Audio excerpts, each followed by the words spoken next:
Hey, thanks for clicking on the video. This is another episode of SNTR Gaming News, and I'm going to talk about New World Leveling Explained. I want to talk about the good and sort of the natural ways you can level, but I also want to talk about some of the bad elements of leveling, how you can kind of optimize, and then how there is room for improvement in the leveling in New World. This will mainly be about your character leveling. There's all sorts of other leveling that we're going to be looking at. So if you watched this video when I wasn't live, hit subscribe and the bell button. I do a live talk show like this where we break down different elements of games and do deep dives, and then we do gameplay in the afternoons. We've been really combing over New World, and it offers a variety of ways to level your character, and it can be a bit confusing.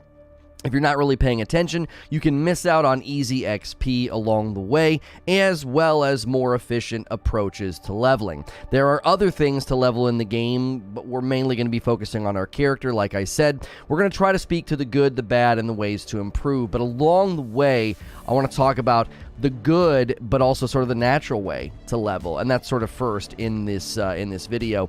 The good news about leveling in New World is that there is not one approach. While some games sort of force you to main quest, side quest, main quest, this game, that is not the case. You can just sort of do a bunch of different things. You can try chopping down trees for a couple of hours. Maybe you want to run lots of quests. It doesn't really matter. So that's a good thing. I will say, though, in this good category, the best and most natural way to approach leveling is just pay attention to the level of the map. If you're in an area that you're suddenly over leveled, it's going to slow you down, and you can just sort of continue to progress to a new town or a new settlement. And then grab what appeals to you. Don't do something if it's going to frustrate you. I've been taking some of the little bounties and quests, and if it's taking too long, like catching large salmon or other things like that, I just abandon it. Don't be afraid to abandon stuff. Just make it a more natural and more organic experience. Now, you are going to see a slowdown in leveling. Leveling is going to slow down. There is going to be sort of a wall you hit in between level 15 and 17. Now, when this happens, you're going to be tempted to optimize, and that's why I want to talk about some of the bad elements of leveling and how you can optimize your leveling experience. One of the downfalls to New World is that suddenly all that progression slows down, and it feels like all that freedom in the game starts to close in around you. You don't really know what to do. You don't know if you're efficiently using your time or if you're maximizing your time, and in a game with long server queues and in a game that takes large amounts of your time, you want to make sure you're using that time well. This is where I believe the leveling could improve, but I am going to tell you the best way to optimize and make use of your time in the best way. One of the things you're going to want to do is be in a group, because you're going to want to flag for PvP. Flagging for PvP allows you to get higher payouts from faction quests because you can pick that bottom rung. It also gives you an XP boost while you're out, and if you've got friends with you, you don't have to worry as much about being griefed. So that's the first thing you're going to want to do, is flag for PvP and then be in a group. The other thing you're going to want to do is stay in areas that are at or above your weight class. If you are level 20, don't be going into areas and hacking your way through level 6 and 7 enemies. If a quest is taking you to those areas, you're not in the right spot. You need to upgrade, maybe some of your stuff, but you need to upgrade your map location. Go to an area on the map where things are closer to you. When you do this, what you're going to want to do is grab everything. You're going to go to a new town. Everything's going to be at your level. Things around are going to be at your level. You're going to grab everything. Side quests, bounties, things from the town board. Don't forget the town board. The town board is something a lot of people ignore. Grab stuff from your factions. And then just daisy chain. Look at the map and just go through and do it all. Make sure you're cashing in on those area bonuses as well. If you're doing a lot in a given area, you can increase how fast you farm materials as well as get extra XP. This is how you optimize. Now, once people hit 25, I am being told that the dungeon and then going and grinding the corruption farms is one of the more efficient ways to level. So everything I've just sort of outlined should get you to 25. Now, you could continue to apply what I said, mark for PvP, have a group, go to higher level areas, and just continue to quest like crazy, making sure to grab everything. Or you could take the other route, which is looking for those corruption marks on the map. Make sure, again, they're at your level. They start at 25. They go up much higher than that. and just farm those. You can farm those, you can get materials from them, and then those materials can be used to go and run the dungeon again. And then make sure if you are going to run that dungeon, the Amrine dungeon, you grab the quest from the dog outside every time, because it's a lot of XP just for basically killing enemies that you're already going to be killing in the dungeon anyway. So that's the good, the more natural way to level. That's the bad. There's bad elements to level. There are ways to optimize. And lastly, I want to talk about room for improvement. It makes sense why parts of the map are higher or lower level, depending on where you are. You want enemies to sort of naturally get more difficult. You don't necessarily need to be running into level 35 wolves right at the beginning of the game, and it creates a sense of progression. But what this tends to do is it invalidates entire portions of the map. And I don't think there's necessarily a solution that's easy here, but even just a scaling system that would scale the enemies in the area to always sort of hit at your weight class, at your level. If the quest, the town board, things in that town would also sort of hit at your weight class and level, it would keep those areas from being completely invalidated. Now, they don't necessarily have to be as good as the future areas or the higher level areas, but it's kind of a bummer to go back to some of the early areas. They're so pretty and so lush, and it's like, there's nothing for me here. Now, some people might go back to those towns because that's where you have your stuff stored. Maybe that's where you get all of your cooking or your crafting done, and that's okay, but I would like to see maybe them do something about that. Also, there are some bugs. There was leveling that sort of slowed down for me because there was a quest at level 20 that I should have been able to do, wasn't able to do it, and then had to basically wait until I was 25, and then even once I was 25, it was still way above my level. So if they could smooth out some of that also, it would be nice to just sort of quest and side quest in a linear way and level and not feel that sudden like, oh my gosh, I'm getting nothing for my time. I better find some exploit or some route. This is something developers have to consider. If you don't give people a nice clear path to level their character, they're going to look for those degenerate ways to play the game. They're just going to farm an elite in a public area. They're just going to run something over and over again. If the main game, if the main content loop starts to fail to deliver adequate XP. So those are the rooms for improvement. That's the opening talk, basically. If you watched this and you weren't here live, you can stick around and keep watching the VOD. I'll be talking with the chat. Good morning, good afternoon, and good evening, everybody that's here. Thank you guys so much for a strong turnout. We appreciate the support of this coverage, and the leveling in New World was something that I wanted to talk about. I thought, my goodness, this is just so... in some ways, it's just so cliche to have leveling slow down and to be terrible, and then all of a sudden everybody's trying to do like really, really weird or fast or whatever things just to level their character. And I personally kind of find that to be unfortunate. I've always thought leveling was something that games tend to struggle with. Why can't you just make it a matter of me playing the game? It's a new area, the enemies are harder, maybe the quests are a little bit longer, and then subsequently I should be getting more XP. That does not seem to be the case with New World, and I find that to be a little disappointing. I like leveling to just be a little bit more linear. I don't think we need to create all these weird winding leveling paths. I like the leveling. I'm level 18. I really do anything but crafting. Want to make sure my gear was good. See, you're about to enter the dark zone, though, Matthew. You got to 18. Between 18 and 25, and even beyond 25, it just gets darker and darker and darker. It's going to become pretty bleak because you just can't get a good XP turnover for your time. And I know why they do this. They want that to elongate playtime, but what it always leads to is players looking for shortcuts, players looking for ways to, bypass the slowness of the leveling. Have a good stream. Thank you, Quiet Shy Girl. Guys, if you haven't smashed the like button yet, do me a favor and do that. That helps out the video. 17 more likes to get our first 100 likes. If you've enjoyed this morning's talk already, be sure to hit subscribe and make sure your bell button is set to all. Good morning, Asian Slick Slayer. How are you? What's good, Feed? I see you in the chat feed. I've gained almost 2 levels just from harvesting. Right, and that to me, is that really what we're supposed to be doing, right? Going and running some super small loop in order to get it. Now, I know somebody already submitted a question. He wants to see the full shirt. Here you go.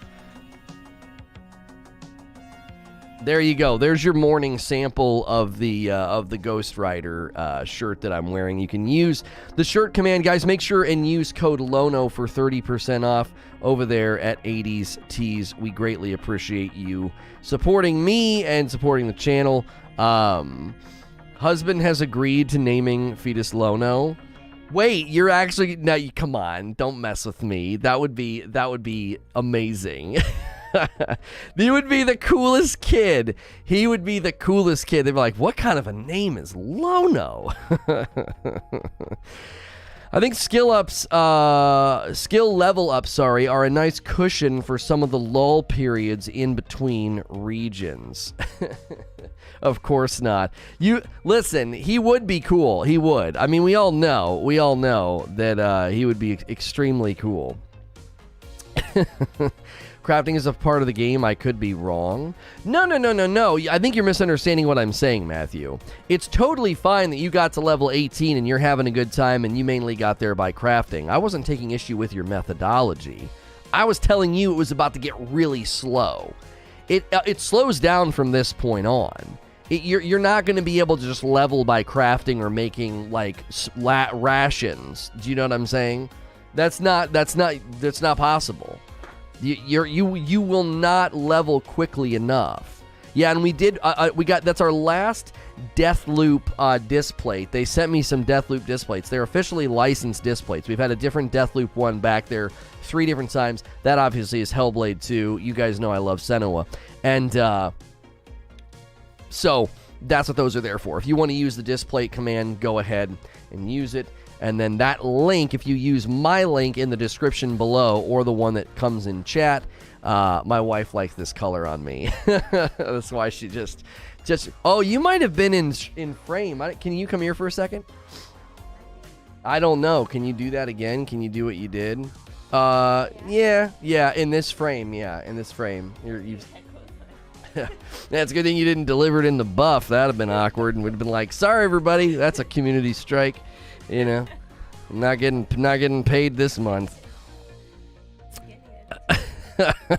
Right at the beginning of the stream, you know, things are going good in New World, guys, but you know, had a little slip. Anyway, my wife agreed to naming the firstborn SNTR. Don't name your kid SNTR. Lono is a good name. Lono's a pretty dope name. You know, I think it is. I think it's a dope name.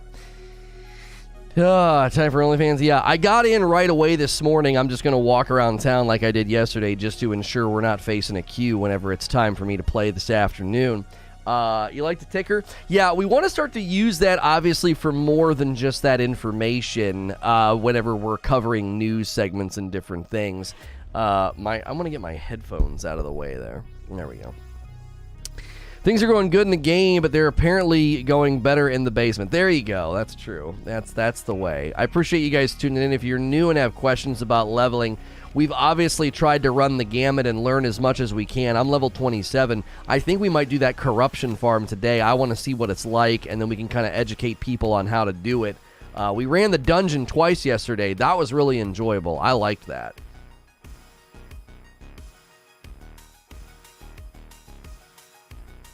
I don't think I'm a fan of putting a currency grind in front of it, but I understand why they did it. I don't know if I'm going to criticize it. I'm just going to say I'm not a fan of that. I would prefer to be able to just, you know, like, hey, can we run that again? That was fun. You know what I mean? Are they making efforts to address the queue times? They've not said anything specifically. Their only announcement over the weekend, which I kind of took them to task for this yesterday, was, you know, oh, we're going to start trying to stop AFKers, you know, people that are mitigating AFK. And I'm like, that's not really the main problem. Certainly, someone running into a wall for 4 hours a day or more isn't helping. But the main issue is you have to offload people. There's too many people in a given server.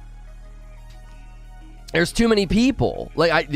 There's gonna be a queue. I tried to play last night just to get some screenshots for my thumbnails. I just couldn't get in. You know, I had 600 people in front of me, and that's obviously better than 1,100. But like I said yesterday, we're just comparing the severity of train wrecks. Like, well, this train wreck was 9 train cars, and this train wreck is only 3. It's still a train wreck. I still can't get in. Didn't they up capacity to 2.25? I've not seen that. I've not seen that anywhere officially announced. I keep hearing that. So server was better for me yesterday, so maybe it has helped. It's so much correlation though. I don't know if I'm willing to conclude that them mitigating AFKers is helping, because it's been a week. You would naturally expect playtimes to go down. People are going to go back to their normal lives and their normal work schedules. They didn't take off, they can't keep playing the way that they were playing, so naturally saturation dissipates. Like, that's any game. Like, 1 week in, servers dropping in saturation, I'm not going to be like, yeah, it was the AFKers' fault. I'm not willing to say that. And even still, we're still comparing train wrecks. If I have to wait for over an hour to get in, that's not tenable. That's not feasible. I can't play, I wanted to boot up, run around, get some screenshots. Couldn't do it. It wasn't possible. Last night I loaded up an hour earlier than I wanted to play and got straight in. I nearly fell out of my chair. Yeah, I mean, certain servers are probably going to dissipate faster, you know what I mean? Don't abandon the event. There's a bug where it says if you abandon the event, your quests... Oh, wait, hang on. I'm sorry, nobody's in Discord. Okay, good. Where your quests are forever. Only way to fix it is to re-log in. I mean, I still think abandoning the quest is sometimes the right call. Fishing for salmon is a dadgum joke. It is a joke, dude. A joke. I'm not here for it. I don't know. I sat in the currency purchase screen AFK for like an hour and I never got kicked.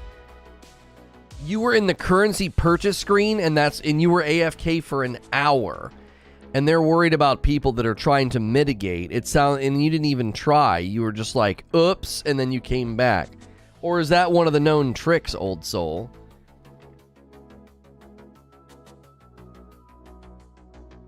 Oh, the corruption event. Don't abandon the event. There's a bug where it says abandon the event. Oh, yeah, I had that, and I didn't know what that was. I must have ran through a corruption event and then quote-unquote abandoned it, right? Let's see here. New world leveling. What do you think? Good, bad, and then we'll say... no opinion. Like, how many people just don't have an opinion on it? Good, bad, no opinion. I'm not sure if it's a known trick. I just did it yesterday and figured I'd get kicked. I'm stuck on the hotspot fishing quest. I'm at the hotspot. It says catch 3 fish, but it won't work. Raw gameplay, you have to literally get your bobber to land where the fish are going crazy. So instead of saying that you're in the shallows or whatever, it'll say that you're in the hotspot. So when it pops up and it says shallow, deep, very shallow, and all that, instead of saying shallow or deep, it will literally say hotspot. You need to cast right where the water's going crazy. Now, I found a hotspot, and I couldn't find where I was supposed to put the bobber. I was like, what? There was nothing happening. Didn't know that was a thing. Yeah, you don't just go stand at the hotspot. You have to actually land your bait in the hotspot. So that should fix your problem. It's a very quick quest because it's literally, they bite very quickly right there. My company on my alt server owns an area. The fast travel cost in there is so cheap. Yes, when you own land, it's amazing. Christina said, the marauders are terrible. Yeah, my server is just nothing but green. We have 2 purple, 2 yellow, and then everything else is green. It looks like all of the wars and invasions did nothing. Everything is still green, which, is a bummer because that's a significant portion of the game. And my ongoing concern is, what are you going to do with a server that just gets totally overrun? You're going to kill morale, I would think. Is there a consideration about moving servers? At the time, no, because we could turn the tide, right? We could turn the tide. I mean, right now it doesn't look very good, right? Not sure if you've been asked, but have you seen Jeff Bezos tweet about New World? No, I didn't realize he had tweeted about New World. Didn't they make it to where you can't make your name his name or something? If you max out intelligence, you get a 10% discount on fast travel. Seems worth it to me. Intelligence? But why would you do all intelligence? Oh, I guess if you're doing, yeah, fire staff and like a rapier or a musket. Yeah. 10% reduction in Azoth travel cost. Wow, that is something. That is not ideal, though, I wouldn't think. You know what I mean? Plastic cup and straw. Someone needs a magic bullet and reusable straws. This is the only time they get used, when she makes a shake in the morning. You know, that's all. I went First Light yesterday, and there was a lot of side quests that were 27 plus. I've never done side quests there. That was the thing I was trying to tell people earlier. They were like, no, you have to keep doing side quests. It'll raise the level of the side quests. I'm like, that's not true. Just go to a new area. I'm not going to slog it out doing level 7 side quests. What do you mean? I'm not doing that. That doesn't even make any sense. With the hope that they get better? No, you just travel to a new area and they get better. That was the whole point in my talk. That's one of the bad things in my mind. That's one of the things about the game that I don't like. To me, you invalidate so much of the map. It's like, well, then going back to these towns is worthless. Their quests are bad. The enemies and everything around is worthless. What's the point? And I don't know how they fix that. I don't know if you could scale the old areas or what, right? I see Hellblade in the background. You've showed so much love to that game. They should put you as a companion. What's good, Jaretol? Jeff Bezos tweeted, after many failures and setbacks in gaming, we have a success. So proud of the team for their persistence. View setbacks as helpful obstacles that drive learning. Whatever your goals are, don't give up no matter how hard it gets. So he was just celebrating. He's celebrating New World. There you go. That Hellblade display is hot, though. It is good, though, isn't it? It's a good one. Yeah, I like it. It's like one of my favorites. Excuse me. That's why I did the side quests along the way. Yeah, and I tried to say that in the talk at the beginning of the video. Like, if you want to organically level and you don't want to feel that sense of like, I'm so bloated, I'm just optimizing, then one of the best things to do is just grab stuff as you go. Just advance to a new area, make sure and grab all the quests in that area, and then you're off to the races. You know, you're going to feel that sense of movement. You know, work beckons. Okay. I like that there's no scaling. It makes new areas difficult and makes you feel stronger when you go back to the old areas. Like, yeah, yeah, there goes Nightbot. Nightbot's working. He's just a little slow. Wait, do we not have a displate command over here? I thought we did. Let me double check. I thought for sure we did. Yeah, no, displate is a command. I don't know why he didn't respond to you, but responded to the join command. I'm not really sure. There's a variety of ways to support, guys. Don't forget, get your coffee orders in. Use that coffee command. We have a light and a dark roast. A lot of people have been buying one of each just to see what they like, and then they buy a third bag to give to a friend.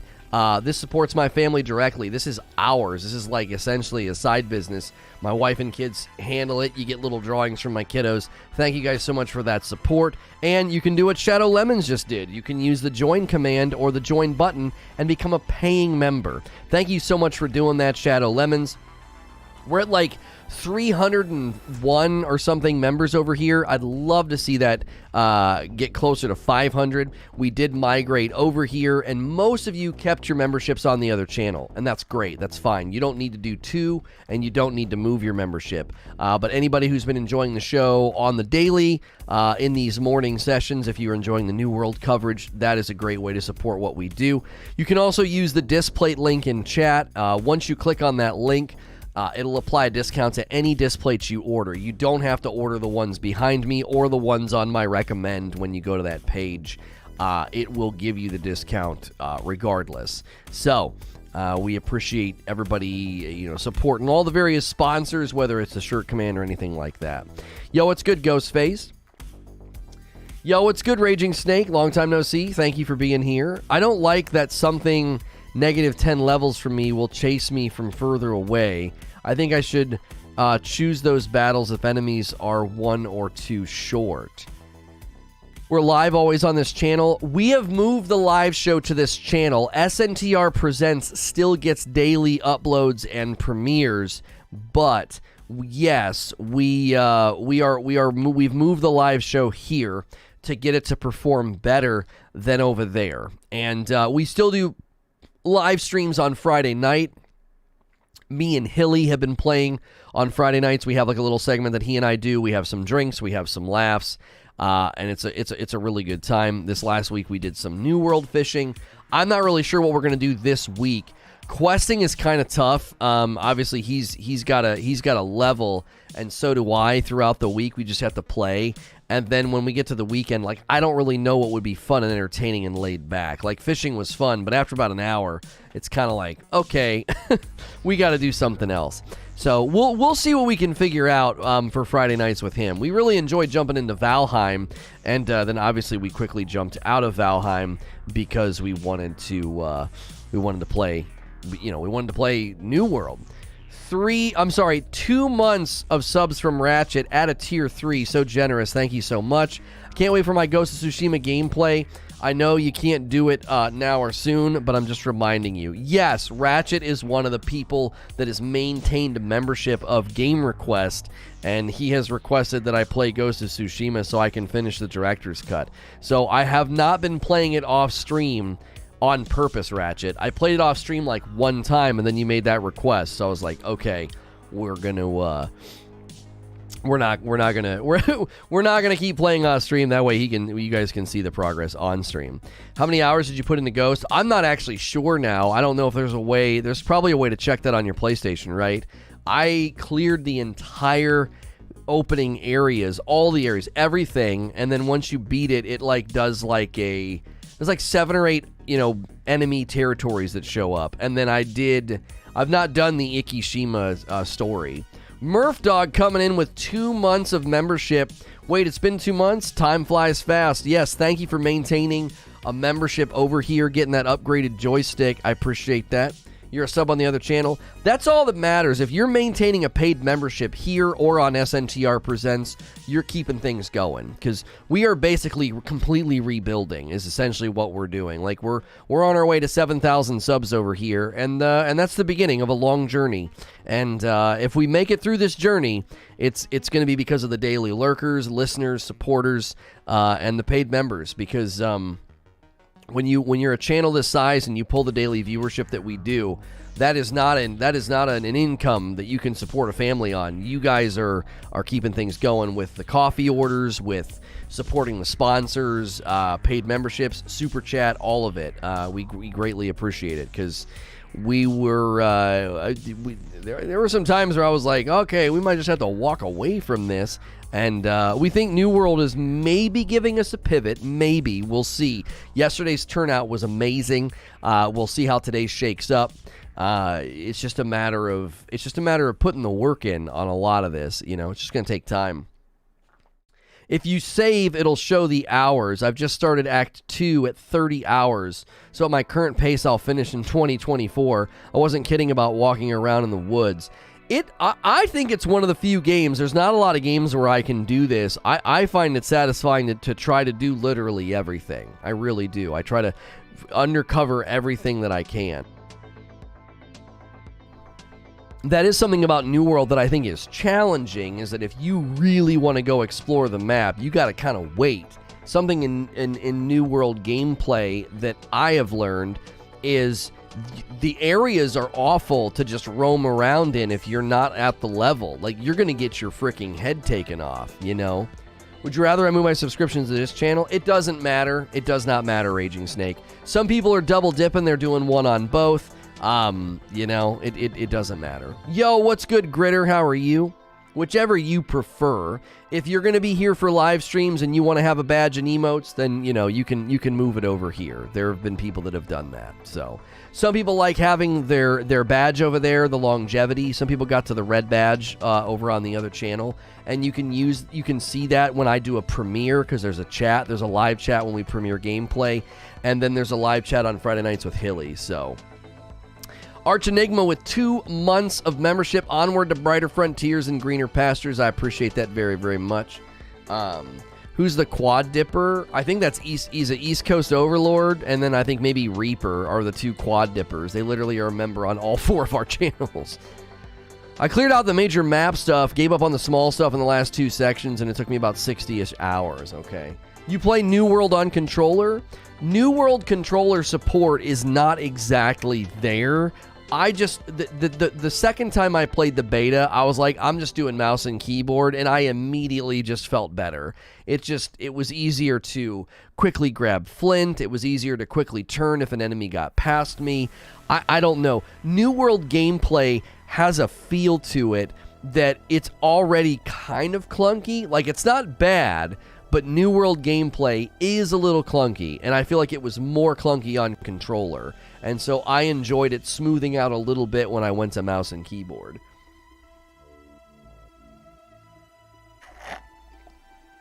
Obviously, if you're wanting to run controller, more power to you. Ginger Prime has a really, really good guide on how to set your controller up. If you guys don't know who Ginger Prime is, I've been a guest on his podcast a couple of times. Kat coming in with 8 months and a tier 2. Thank you for doing that, Kat. We greatly appreciate everybody who does the higher tiers of membership. Thank you so much, Kat. 4 channels. I thought it was just the 2. Well, there's SNTR Presents and SNTR Gaming, but there's also SNTR Updates and SNTR Shorts. If you're here for the live streams, the Updates channel probably won't interest you. It's literally those short 4-minute videos that I do where I'm like, this is an SNTR update. And I do like a press release kind of coverage with my opinion. So SNTR Updates is basically our upload channel, like little short uploads. And then SNTR Shorts is just shorts, those little TikTok videos that YouTube's getting into. That's pretty much it. You don't really need to subscribe to shorts or updates unless you like that kind of content. We appreciate everybody because when those videos get clicked on right away, that helps. There are people that are subbed to those channels and they support those videos as soon as they go live. So that is awesome. I don't ask for that. I don't really promote that. We just let those channels kind of grow on their own because that's a very different audience, right? It's a very, very different audience. That looks for those little videos. Yeah, no offense taken. Yeah, Creature basically runs updates and shorts for me because I don't have the time. And if you're new and enjoying the show, feel free to hit subscribe and the bell button. I'm a safe for work broadcaster. We are doing a lot of New World coverage. We do a talk show in the morning like I'm doing right now, and then we do gameplay in the afternoons. We are looking to maybe do some New World corruption farming this afternoon. And we appreciate the support. This is not a New World channel, though. We do cover other games and other gaming news segments. Risik says, I just started Death Stranding. It's the most frustrating game and the most enjoyable game at the same time. Yeah, thank you for $5. I appreciate that. Yeah, what did somebody say? Like, it's the most relaxing game until it isn't. Yeah. It's the most relaxing game until it isn't. Like, that's Death Stranding. That's right. I like it. I don't think I'm ever going to play it off stream. It just takes too long to do anything. I never see the option to celebrate or notify about my membership. That's a new feature, Old Soul. So maybe where you're watching, maybe your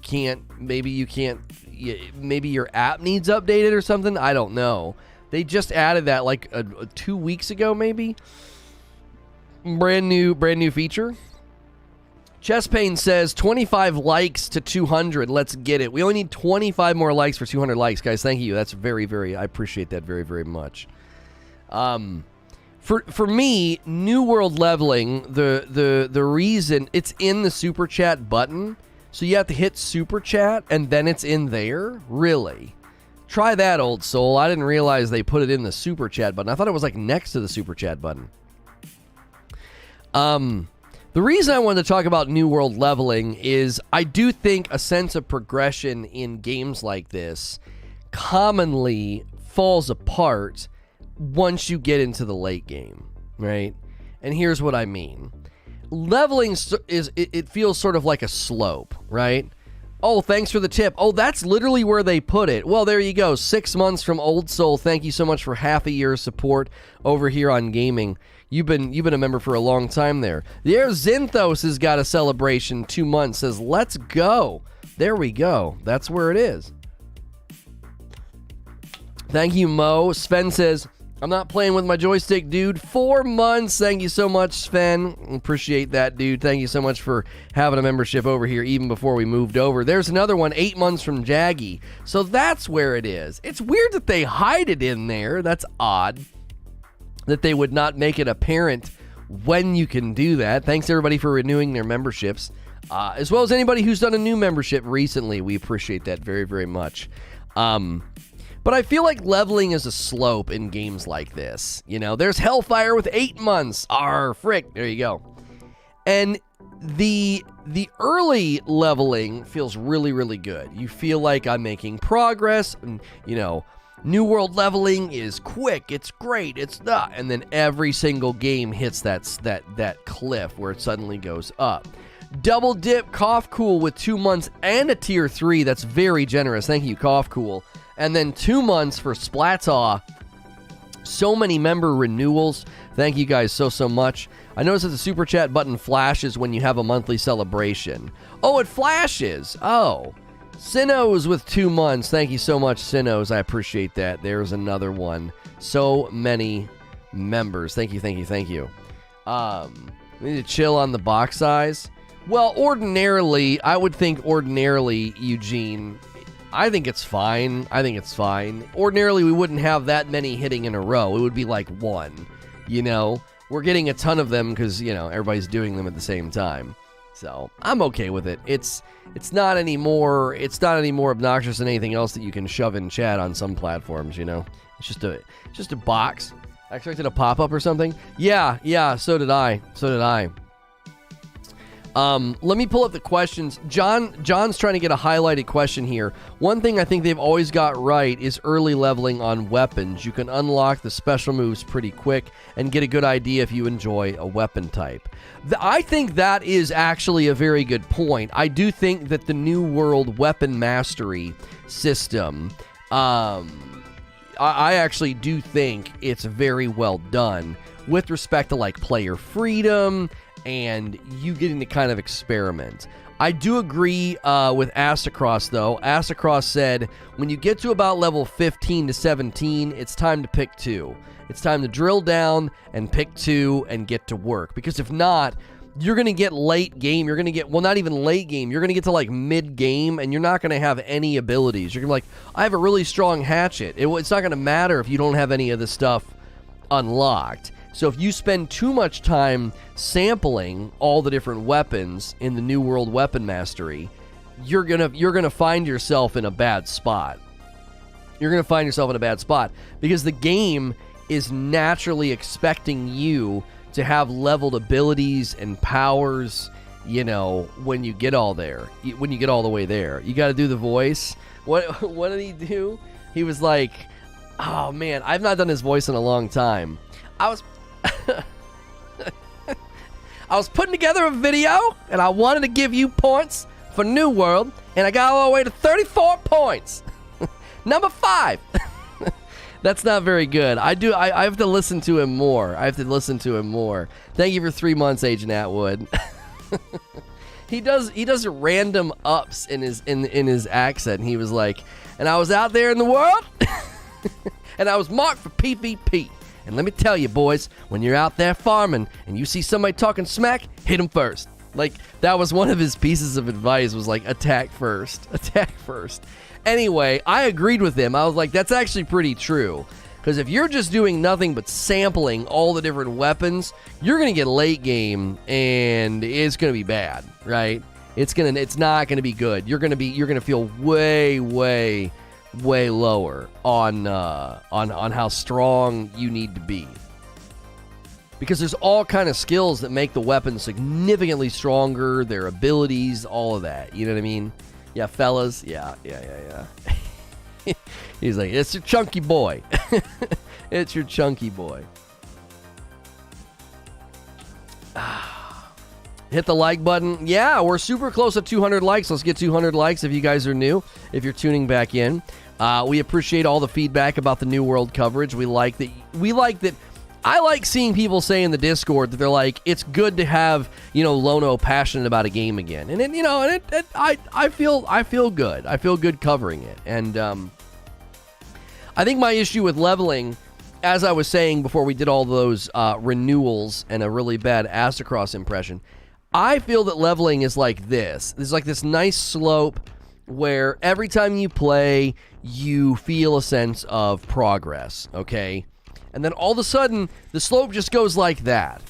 And instead of feeling like you can just sort of play, you're suddenly strategizing, okay? Now, I do this, and this is weird, and I know other people do this. You'll, navigate your day. You're like, well, if I grab my socks now, I won't have to come back into the bedroom when I'm going to put my shoes on. If I grab this and this and this all at the same time, I won't have to come back out to the car. I can make one trip to the house, right? We all do this. We create mini efficiency games in life. You do this when you go to the store. Well, if you take 5th Street, you can skip that one light that's really bad, and man, it shaves 5 minutes off the trip. Like 5 minutes is going to really, ruin or make your day great, whichever. So you do mini efficiency games in life. We all do this. It's not abnormal. However, when I'm playing a game like New World, I don't like feeling that sense of, well, I was playing, I was enjoying myself, but now everything is slowed down. Now suddenly I have to do this weird micro efficiency game inside the game. It's not the game, it's another game sort of underneath or inside the game. I don't like that. I don't like that sense of now I can't just boot up the game and play.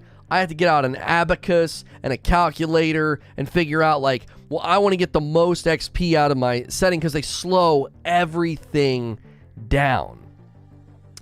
In my mind, the game should just naturally progress. Once I'm 25 and I'm in an area with 25 enemies and 25 side quests, it should just naturally take a little bit more time, be a little bit more challenging, and subsequently give me a good percentage of XP. I should feel as if my time is being respected. I shouldn't feel as if, well, this isn't worth my time. This isn't worth my time. Well, why would I do this? Now, everybody starts to feel the slow payout, and what's everybody do? All of a sudden, the gameplay and the content loop breaks. There's no more content loop. Now it's, I gotta farm for XP. Right? I gotta go do this. I gotta go do that. I gotta just do this all day, every day, because this is the only way to really get adequate XP payout. I've never been a fan of that. Why break a healthy content loop with slowness? You don't just procrastinate and then rush to finish things last minute. No, I don't do that. Isn't that like the pinnacle grind? In my mind, Danzatastic, no. XP is not the pinnacle grind. XP and leveling should just be happening. It should just be happening. I'm going into a new area. I'm going and killing enemies. I'm going into a harder dungeon, a harder cave, a harder part on the map. I'm killing elites because you'd have higher elite saturation in an area. You'd have missions that would take a little bit longer. And subsequently, I should get an adequate amount of XP for that. XP doesn't make me feel cool. What makes me feel cool is when I get dope loot. That, in my mind, is the pinnacle grind of getting strong enough to farm something, and then when you farm something, you can get better loot, you can feel stronger, better rewards, look cooler, feel cooler,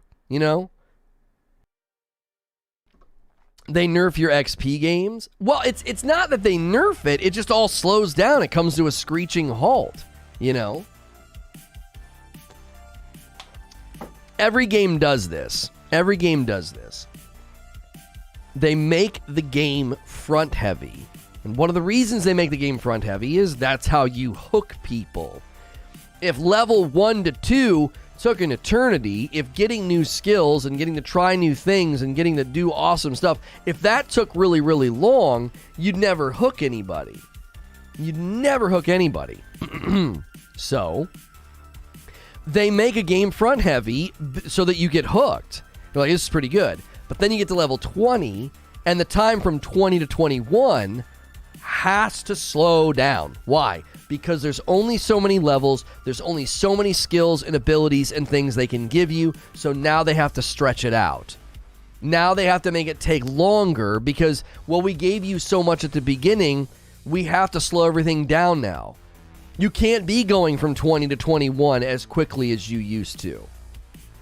I'm okay with that to a point. As I said, if the enemies are harder and the quests take a little bit longer, right? They slow it down after 25 or 30. Yes, that's what we're talking about, Ginger, is that I don't like how there is suddenly like a miniature efficiency game inside the game where instead of just playing and questing and seeing new stuff, I'm not doing that. I'm no longer saying, oh, let me go to this new area and just grab a bunch of quests. I'm like, no, nothing's leveling me. What's the fastest way to level? Everybody's going and getting guides and, you know, looking for the fastest way now. 25 to 30 isn't annoying. The 30 to 40 grind is terrible. Jeremy, aren't you making my point, though? It just gets worse, doesn't it? You're like, oh, you think 25 to 30 is bad? Just wait until you get to the 30s and 40s. You sound like an old grandpa, right? Oh, you think you're tired now, son? Wait until you're 65. And peeing makes you want to take a nap. Like, you're like, you've not suffered yet. You haven't seen what I've seen. You're making my point. It doesn't necessarily need to be that way. Why does it have to be that way? Listen, we're all gonna get there anyway, so why not make the journey enjoyable? What difference does it make? You understand? It doesn't. I don't understand. No, I know you're agreeing with me. I'm glad that you're here. I'm glad somebody further along can be like, oh, it gets worse. It gets worse. And I don't understand. We're all going to get there. Adding all these buffer hours. Why? What difference does it make? Okay, let's imagine that if they were like, well, if we didn't do this, you'd hit level 50, 10 hours sooner. It would shave 10 hours off of that first, 2-week grind or however long it takes most people to get to level 50. If they really go hard and they really put in a ton of time, yeah, if we streamline any of that, it's gonna shave like 10 hours off of your playtime. Who the frick cares? Shouldn't I be doing other things? Shouldn't I be grinding for loot? Shouldn't I be grinding dungeons? Shouldn't I be farming bosses? Isn't that's content? You know what I mean? I just dropped a black eyeglass cloth on a black carpet. It might as well be gone. The fear is that it's built like this to sell you XP boosts later. Right. That's what I call the squeeze. The art of the squeeze, right? What a game does is it squeezes you to the point that progression feels so inefficient and slow that you're like, just swipe the credit card. I just want to level. I just want to get through this. Is this thinning the herd, though? Many won't make it past that point. But is that a goal? Is that a goal that they have in mind? You want to thin the herd? You want people to not play? You want people to get to level 15 and then 16 and 17 and feel a sense of futility and walk away? I don't know. Those who fall behind can easily identify who they can sell boosts to. See, now you're cooking with gasoline. Is it any different from any other MMO? This is my new, I know this isn't what you're saying, Eugene, but this is my new favorite feedback piece that people give. It's like this in every other game. Who the frick cares what the other games are doing? It's your game. Make it good. I don't care if other games do horrible world boss timers. I don't give a frick about their game. I'm not playing their game. Don't make your world boss spawn timer terrible. Like, running through, kill, running through, kill. Now I've got to kill this name boss. Cool. Let me stand here. Oh, there's 10 other people here. This is great. This is so good. And if you criticize that, people are like, every MMO's like this. I'm not playing every other MMO. I'm playing yours. Be better than your predecessors. Why is your name not green? You're on a different channel. We're not on SNTR Presents. You're probably a member on Presents. Your thought process is baked into the core of what is a theme park versus what is a sandbox. New World's more sandbox than theme park, and those who've only gone theme park have to reframe the thought. Thank you. There you go, Ginger. There you go. I appreciate that. Flesh that out for me. Your thought process is baked into the core of what is a theme park versus what is a sandbox. New World's more sandbox than theme park, and those who've only done theme park have to reframe the thought. I don't actually know the major differences between the two. You guys kept using that term the other day, and I was like, it was like that Chris Pratt meme. It's like, I'm too embarrassed to ask. It was like, I don't know what that means, and frankly, now I'm too embarrassed to ask. It's been too long. It's been too long, right? Why not use aspects of the MMO that have traditionally ensured longevity in MMOs? Well, I mean, I get what you're saying, but is that what gets longevity? Slowing the leveling down so people feel futility and stop playing? Isn't that the opposite? If they're all doing the thing, it means it's an established design principle for that type of game.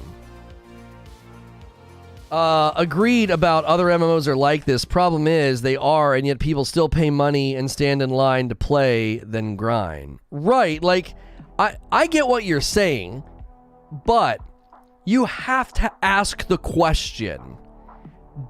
Like, is that a design principle that a world boss should have a terrible spawn timer? And if someone's like, yeah, no, that's pretty common. Why? What? No one's asking why? We just accept it. Like, if your boss came into work every day and slapped you across the face, and you were like, yeah, my last boss did that, and this boss does that. I don't know. I guess it's an established thing in the industry. You're never going to ask why he's slapping you every day. You're just going to accept it. Theme park equals curated content from the devs. You need a lot of content to play, otherwise you get bored. Open world is more curated by the players. I think I know where you're going. My comment was mainly in response to leveling time. Okay, think of it this way, Animus. Think of it this way. There are players who, no matter what, will hit level 50 and they'll do everything it takes, right? Sandbox equals player-driven content and stories like Minecraft, Valheim. The player is given the freedom to make their own quests. New World's player-driven economy helps incentivize this. Okay, I understand now. I understand. So, less structure, more player innovation and freedom, and then theme park is more structure, like come ride the rides. That's the content. Right. People ask why, but enough functionally accept it so the devs don't have an incentive to do it differently. That's right, Mo. My point is, everyone's gonna get there, right? So what difference does it make? If let me be frank. Is your game that bad that you have to make leveling slow and that's content? Like, is that the design principle here? I don't think New World is bad. I'm not taking a shot. I'm just saying, what are you scared of? What are you scared of? You scared people are going to hit max level too quickly? If you just do natural linear leveling paths with quests, side quests, new areas, bigger and stronger bosses, bigger and longer quest lines, and you level accordingly. Is the leveling slow because what people are going to leave because they're going to hit max level too fast? For my mind, I asked the question, why is leveling important to you? For me, it's not, because leveling is just something that happens. It's not the goal, just how I see it. But as we talked about, Ginger, on your podcast, familiarity breeds contempt. And when I'm running in a circle and that circle changes and then I get to go run in another circle and then I get to go run in another circle, that feels good. All of a sudden, I'm running in the same circle, and I'm running in the same circle, and I'm running in the same circle, and I'm running in the same circle. Like, when leveling slows down, it creates a longer... You have to stay at that play. You have to stay at that echelon of the game longer. Now, I'm not asking for it to be super fast. It's as simple as this. If I'm 27 right now, okay? If I go to an area where the levels are in that hemisphere, 25 to 30, the quests, the enemies, the side quests, etc., I should feel an adequate sense of progress for doing those things. I should not feel this sense of dread of like, oh my gosh, I'm not moving the needle. I'm doing stuff and I'm not moving the needle. And then what happens? That's when the degenerate, optimizing the fun out of the game brain takes over. What's the fastest way to get XP, guys? Oh my gosh, what are we doing? Oh, we farming corrupteds? Okay, we're farming corrupteds. You got towns, quests, side quests, you got all this stuff, and that starts to be viewed as inefficient, so the content loop gets broken, and now we're doing something odd. People are farming elites. People are farming corrupteds. Content loop has already gotten shattered. Why? Because they're doing the same thing every game does. You got to slow the leveling down. You can't let the player level too quickly, and then the players go, okay, we are water. And then they start finding the paths of least resistance. And then they branch off, and all these little weird pathways start to form. That's the challenge for New World. Gamers have been trained in the theme park model. Excellent point. Right, like, to me, I've always viewed content loops should be like a spiral staircase that gets wide. It gets... The content loop is basically the same. What do you do in the beginning? You're killing animals and chopping down trees and killing enemies and doing quests. And as you level up, that staircase gets bigger and bigger and broader. Now, in my analogy, it's okay that at level 25, it does take longer to get to 26. It just should. It should. The enemies are more challenging. The quests are a little bit longer. That's fine. That's fine. But it should still feel like this sort of natural spiral staircase. You're gearing up to go up is what you're always doing. Gearing up to go up. Gearing up to go up.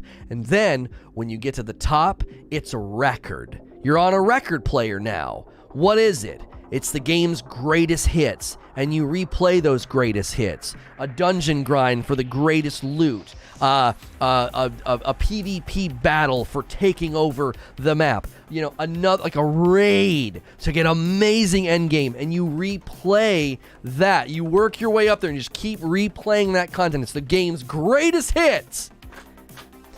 Every time, without fail, I play a game like this, the rungs of the staircase fall off, and everybody starts falling off the content loop, and they're like, no, don't do that. Oh my gosh, no. Quests? Quests and side quests? No. You want to farm this guy over here. You want to farm this elite. This event, for whatever reason, is paying out really great XP for the time put in. Players are like water. They're going to find the most efficient way.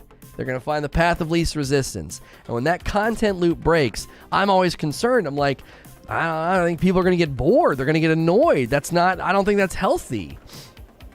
I think they're branching off into these weird, as I call it, like degenerate ways of playing. And that's when satisfaction can quickly start to go down. Because now you're not doing something that was created by design. You're doing something that works, if that makes sense. It's not like a designed thing. It's like, well, it works, you know. It'll get you there.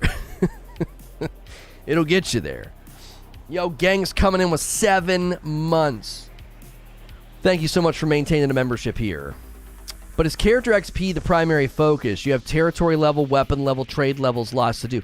And here's the thing, old soul. I said that in the beginning of my video. I said one of the best things about New World is there's no one path. That freedom to just be like, brother, I'm going to chop down trees all day today, and I'm going to feel good. It's going to be awesome, right? You have the freedom to do that. You have the freedom to do that. You can go farm silver and iron all day and then hoof it to an area of the map. Like if you really want to be a tradesman, look at that New World resource map and find a town where there's no iron and there's no silver and sell that junk in the trade show, in the trade market, and mark it up. Because most people are going to be like, oh, there's no silver, there's no iron up here. Oh my gosh. And they're going to be willing to pay, right? If you want to do that, that's all up to you. I think that is one of the good things about New World, right? However, when things start to slow down and the content loop breaks and people start to do degenerate things, you know, farming an elite because of its spawn rate or farming corruption because it's better, right? Then I think satisfaction starts to go down. And the concern is, whatever content loop you've built for people at the end of this road, they're not really wired for it now. They're like this weird, like, automatron Borg person that's like just looking for efficiency and not looking for a content loop, right? I just feel like professions should take way longer. I'm skinning level 178 after 5 days of playing.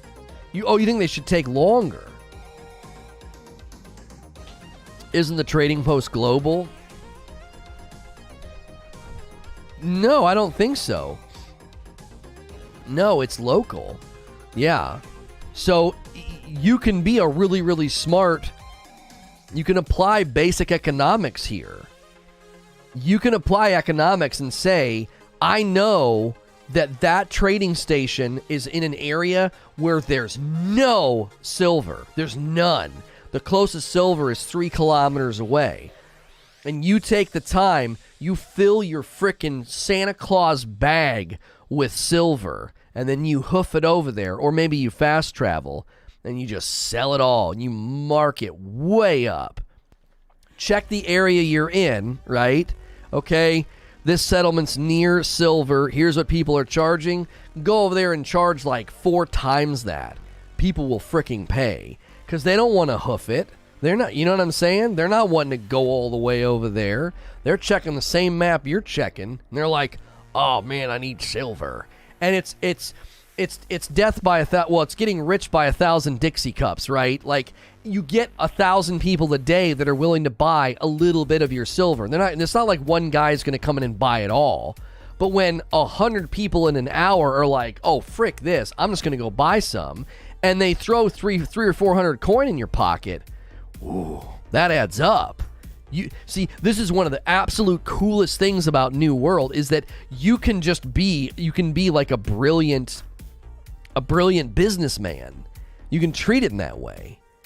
And when you do, you can become incredibly wealthy, and then you can be funding your company, helping your company and your factions, and then you're off to the races. Giving away trade secrets. I was making good coin in First Light. I'll keep doing it. It's a big game. There's only so many people on your server. You know what I'm saying? There's only so many people on your server. So that's just my concern right now. I'm not like ringing the fire alarm, but I always grow concerned when a game's longevity is hanging on the hook of things slow down.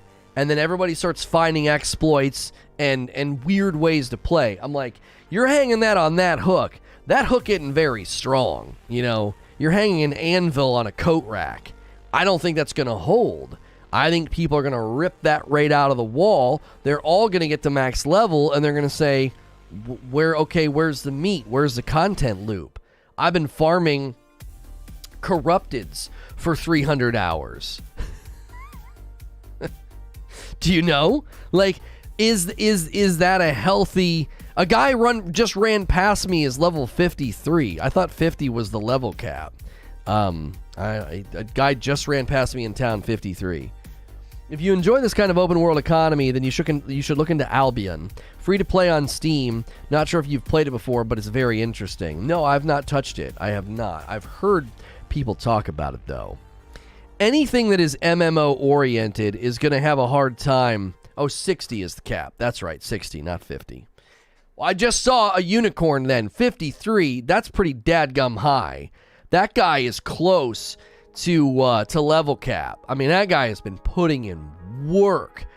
I'd love to interview that guy, like get him on the mic right now and be like, how the frick did you get to 53? It's been a week. Like, what have you been doing? Most everybody I see is mid-20s, mid-30s, and even those people have been putting in time.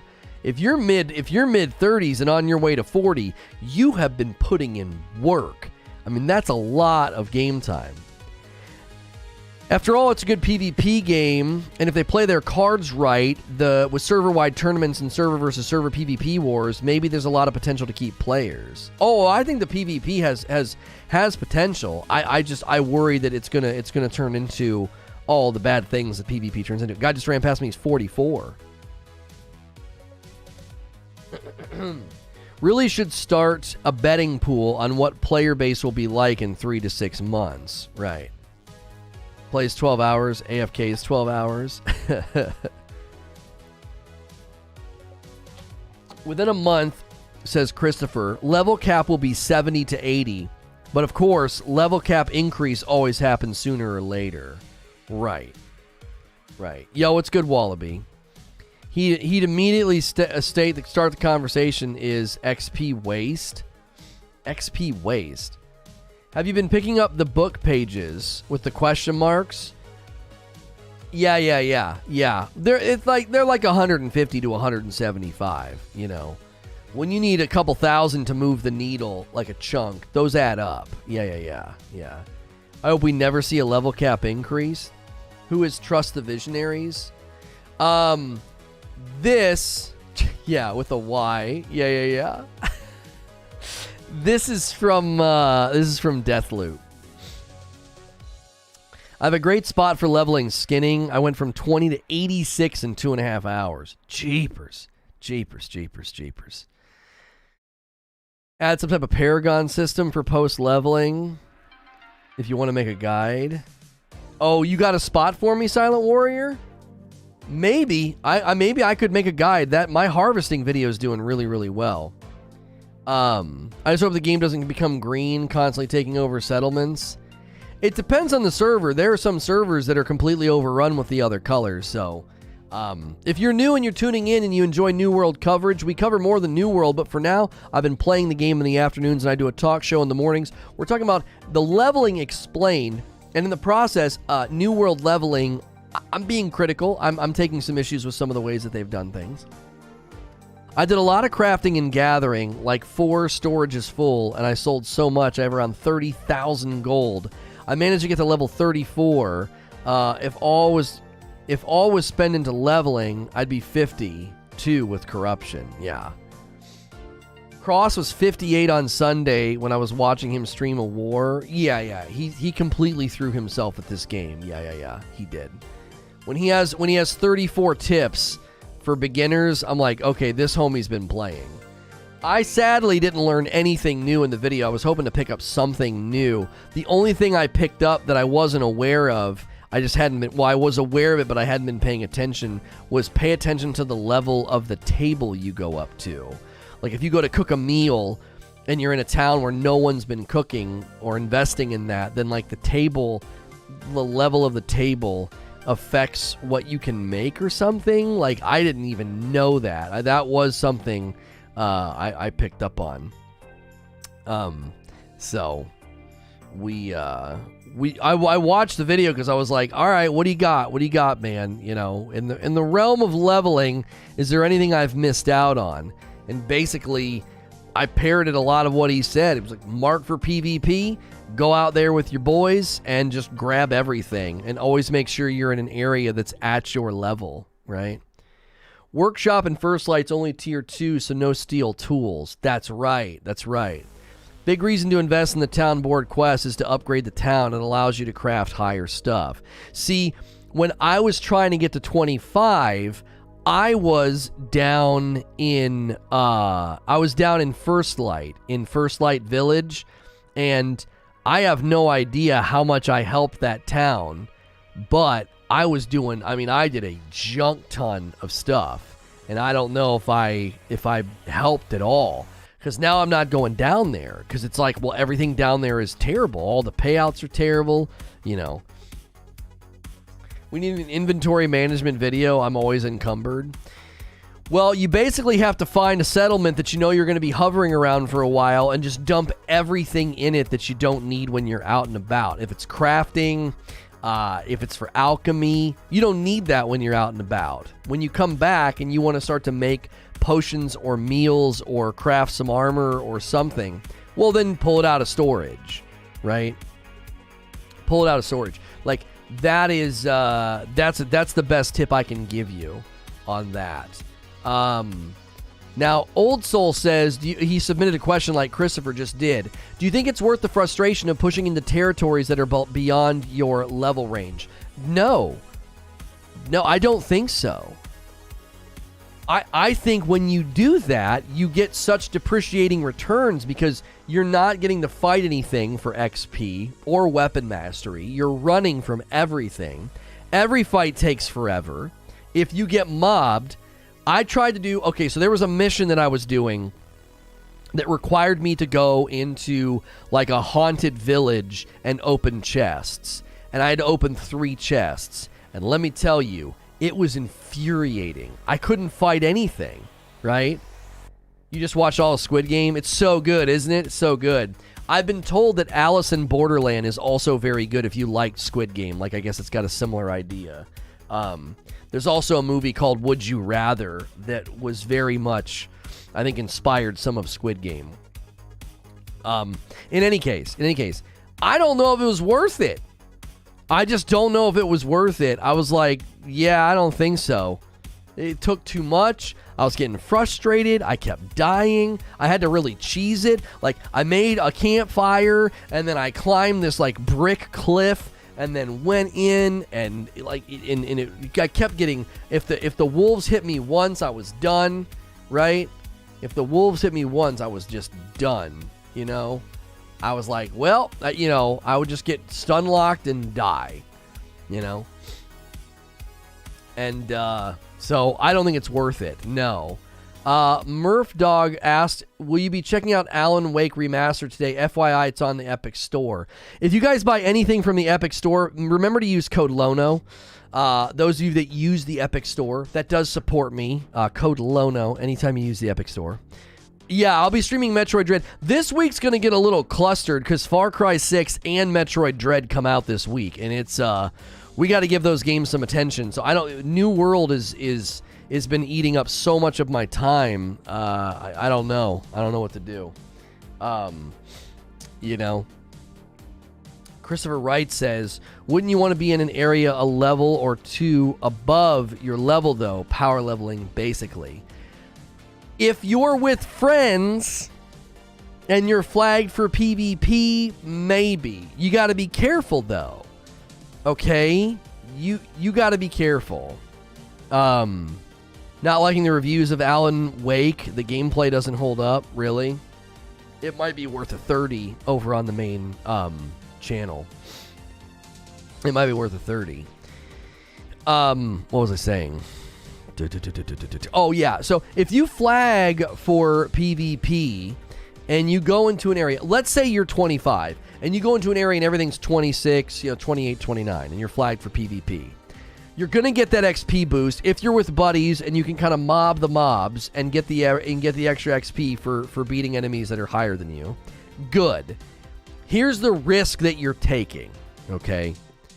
The risk that you're taking is that area will have players that are higher level than you too, maybe. And if they're flagged for PvP, now you're in trouble. Because if you're 26 or 27 and you're going to an area with level 30 stuff, it's very likely that 30, 31, 32 level players are going to be hanging around. And if you're flagged for PvP and they're flagged for PvP, they're going to crack your skull. You're not going to win that fight. Unless, I know they're like, well, skill still matters. No, there is a level deficiency differential in the game. You have to hit them more, and they have to hit you less. And that's going to make your life miserable. So if you're not flagging for PvP and you're with the boys, sure, go for it. I could definitely see, that being a good strategy. But if you're flagging for PvP, I don't know if you'd want to do that. Now, if you're one of these guys like the hard T, you're level 42, you're big stuff. Yeah, you could probably flag for PvP and go into areas that are slightly over your level because there's not going to be anybody there. The odds of somebody being in that area and them being over leveled or at your level and them being flagged for PvP, yeah, probably not. Probably not. You're not going to have to worry. But when you're in the 20s and like 30s, yeah, you gotta be careful. Demetrius says, you don't have to flag for PvP, just group up and do quests 1 to 3 levels above you. Right. That's what I'm saying. If you're going to do that, I just would not flag for PvP because you are probably going to have a very, very rough time. All it would take is one group to ruin your day, and you would be very frustrated, I would think. That's how I'm grinding faction tokens. Nobody's in Restless Shore. Right, you're ahead of the tide, right? You got out of the water before the wave hit. Like, the people that are going to be at your level are so far behind you. You're like a week ahead of the rest of the server if you're in the 40s. It's a ghost town up in those hard areas. Nobody's up there. Right? I mean, you go to a level 50 area right now, you're going to get shot once and die from an enemy, but there's not going to be a single soul up there, Maybe 1 or 2 people, but other than that, yeah, no competition for anything. I've never played the game. Can you go into an area that's higher bracket of your level and level up faster? You can, but I'm telling you what, you're going to want to bring friends. You're going to want to bring friends. I go to an area that's higher level than me, and buddy, it's scary. It's freaking scary. You will die very quickly. Very quickly. When you're 25 and you see a couple of wolves, 29 and 30, they'll make light work of you, man. They will make light work of you. You'll hear their teeth snapping at your heels, and you're like, I'm not going to make it, boys. Go on without me. New World gameplay is designed to keep you from just going wherever you want. The world is treacherous. Like, you can't just go wandering the countryside. You will get demolished. Can you switch between PvP and PvE or just pick one and that's it? You flag for PvP in town and then you leave town, and 30 seconds later, you are now killable by other players.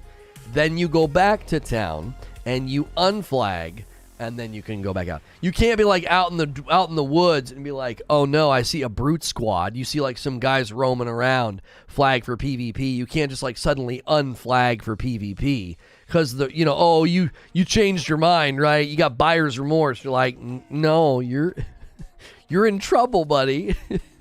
You better hoof it. And with the range attacks in this, you're probably not going to make it. They'll start shooting you and slowing you down. Couple of giant alligators in Lono is all about playing safe. What happened, man? You used to be hard. What do you mean I'm all about playing safe? Have you watched me play Dark Souls? I play very safe and measured and careful. I am meticulous in Dark Souls. There are Dark Souls players that don't like to watch me play Dark Souls because I'm so meticulous and careful. They're like, just go in, And I'm like, no. If we farm a couple more ads, we can get enough souls to do another upgrade, and I can go back. What's good, Agent Atwood? Can you heal people other than your party? Yeah.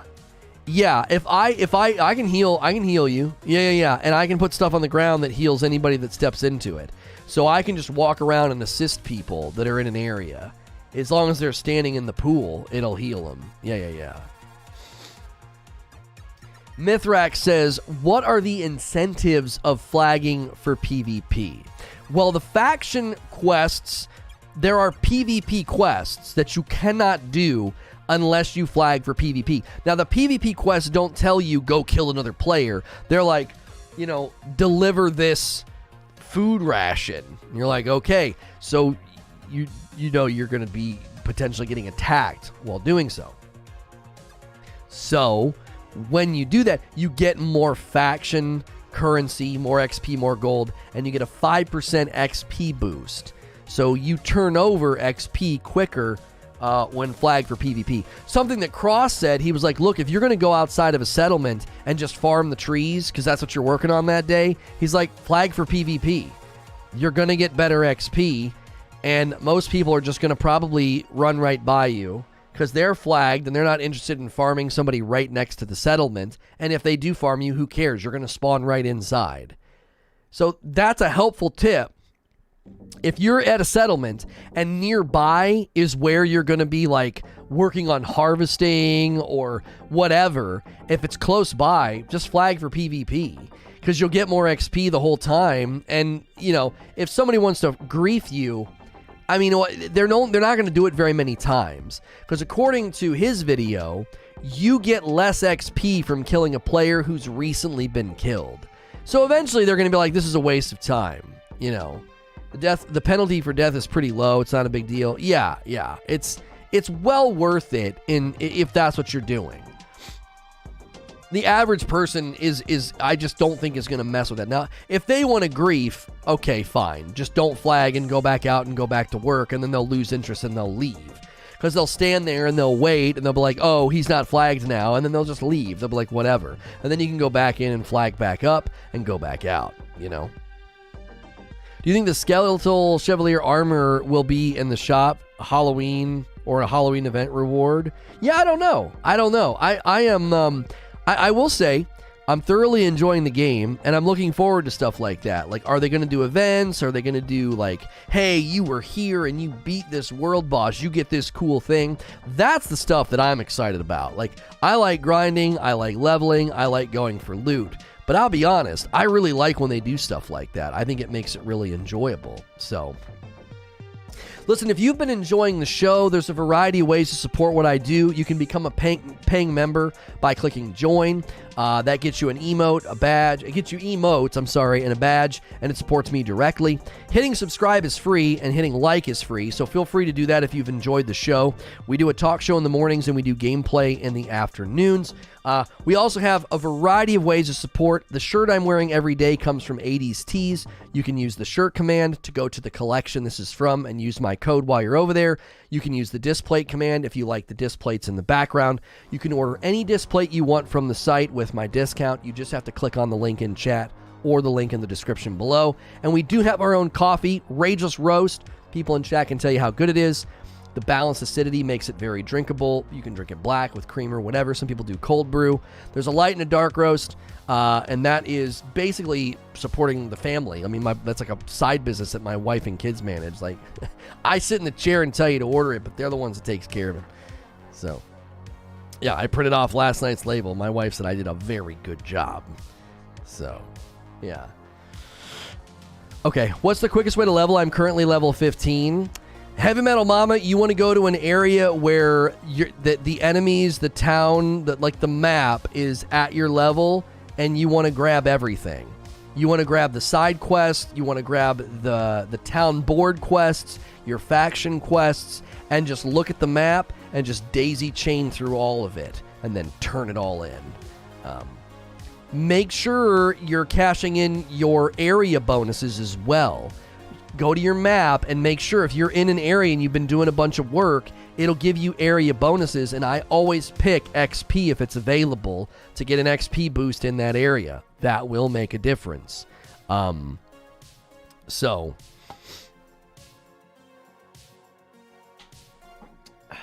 Team Dark Roast, there you go, Team Dark Roast. Yeah, my wife asks for 3 orders a day. Creature, if you're nearby, could we do something? I thought of this the other day when I was in the shop, and what I want to do is, once I click on one, can we just make the default image the image of the bags? Like, I don't feel like we need the label image. Like, once I click on it, like, I love the hover that it does when light roast and dark roast are side by side. But I've been meaning to tell you this, I keep forgetting. Once I click on light roast, I don't need 2 images. I just need the 1 image, just the bags. That's it. I think it's such a good picture that we've got. Like, I really, really think it's nice. I don't know if he's here. He might have stepped away. But that I thought about that. I was like, oh, that's such a great picture. That should be the default picture once you click on a given flavor. And thank you to all the new subscribers. I love seeing new names in chat. Just fair warning, I'm not a New World channel, okay? We cover lots of different games here. We are kind of planting our flag in New World. There may be other games like this down the line. If they're looters, if they're RPGs, if they're MMOs, I will play and cover them. Not every game is going to get the treatment that I'm giving New World, because not every game works for what I like to do. I like to do deep dives. I like to do discussions and debates and a back and forth. I am a safe for work broadcaster. Some people throw me on in the background like gaming radio. They're just grinding whatever game, they're grinding New World and like listening to me talk about it. So we appreciate you being here. We appreciate all the new subs. Just fair warning, you may tune in a week or two and I will be talking about something completely different and maybe playing something completely different. But we will always circle back and plant our flag in games where we think are well worth creating and fostering community and good conversations. New World will certainly be a game like that for us, I think. Rockstar says, I think the leveling experience is fine. If you walk around, you level up gradually doing what you like. The leveling reward, however, yeah, I leveled up. Here's to another 15 levels of nothing new. Well, and see, that's one of the things I want to focus on, and I focused on earlier today, you might not have been here, Rockstar, is when you hit that slowdown, I feel like the content loop breaks. I would like to be able to just go to a new town at my level, start grabbing quests. I'm literally going to do it today just to show people. I'm going to go to an area of the map that's 25 to 30. I'm going to grab every quest, every side quest, every town board thing, and I'm going to do it all, and we're going to look at the payout. We're going to look at the payout, and we're going to show, like, this just doesn't seem efficient enough to, reward the player's time, and that's why people are doing some of the divergent, more sort of broken ways of playing. Just farming the same thing over and over. Farming an elite. Farming a corruption zone. Elden Ring getting this kind of love, though? Yes. Yes. So if you're unfamiliar with me, I am traditionally not a Dark Souls player. But we started a segment called From Fridays. We play From Software games on Friday, and I have gotten pretty far in Dark Souls 3. I just beat, the last time I played, I beat Pontiff Sullivan, which was a pretty challenging fight. I think it took me about 9 tries to beat him. I actually almost beat him my 3rd try, and we had kind of a camera thing flip out on me. People were like, there's no way he's beating him 3rd try. They were kind of impressed.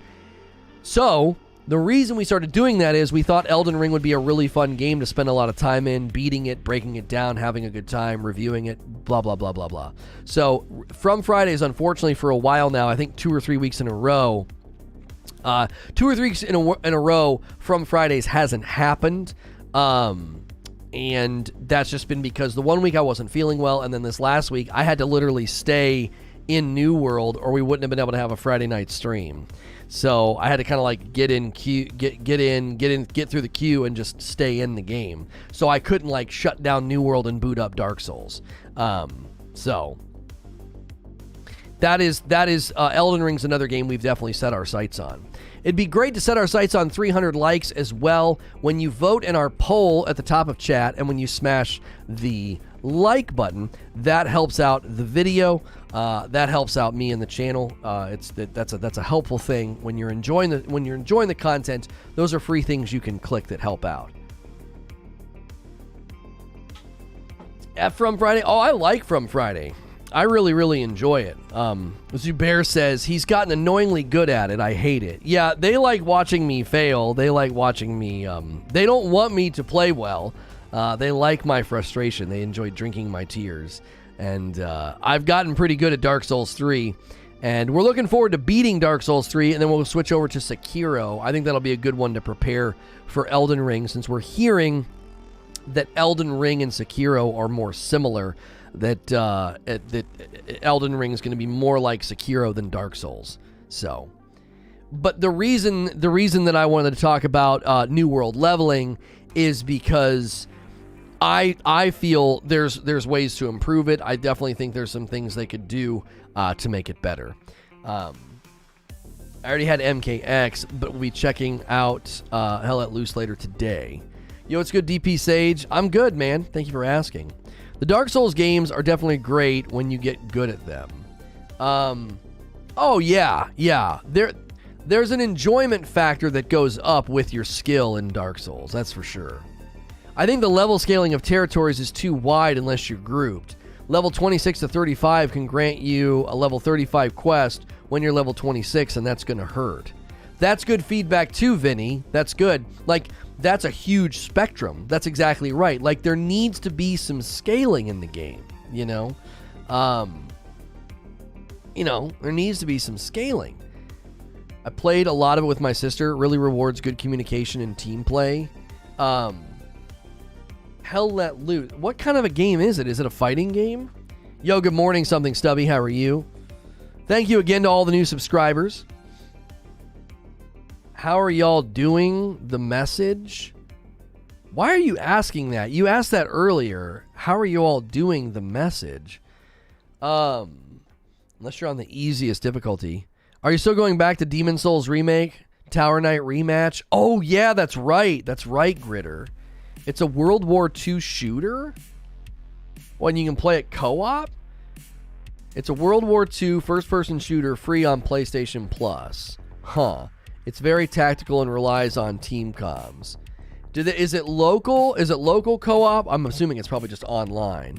50 versus 50 World War II shooter. It's not all about getting kills. Got it. Okay. Yeah. Right now, when I look at the poll about the leveling, New World leveling, what do you think? 36% say good, 13% say bad, and 51% say no opinion. I appreciate how many of you are tuning in for coverage of a game that you're either unable to play or not playing. I greatly appreciate that. Some people had some really, really nice comments yesterday in the Discord about my coverage and everything that we've been through, obviously, and it was nice. I liked reading that. It was good to see. I might have missed how joining on this channel works again, but I'm a longtime member on the SNTR channel. Is there a way for me to transfer over, or do I have to join this channel too? There is not a way to move your membership. If you want to keep your membership on the other channel, that's totally fine. Here's why.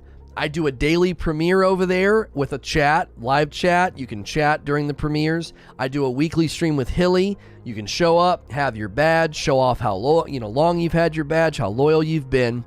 So there's plenty of reason to keep your membership over there. It still supports me. It still supports the business. If you want to do a membership on both channels, that's also fine. We're not encouraging people to do that. That's not something that I ask for, but there are plenty of people that are on the Double Dip Club, and they're double dipped. They're a member on both channels. And then there are people who did a membership here, and they ended their membership on Presents. Those are all completely fine options. The big thing I've been stressing for people is just please keep a membership. We don't pull the daily view count, and we certainly don't have the sub count for this to be like a viable, business. The memberships are the reason. Memberships, coffee orders, support of all the sponsors. That's why we're able to do what we do. So we greatly appreciate everybody who, and hey, somebody just ordered some coffee 7 minutes ago. A light roast bag to Old Soul. Thank you, Old Soul. Appreciate that. First coffee order of the day. You're a part of the DP crew. I mean DD. Well, you can be both, Christina. You can be both. So that's fine. You can be part of the Double Dip crew. And the other.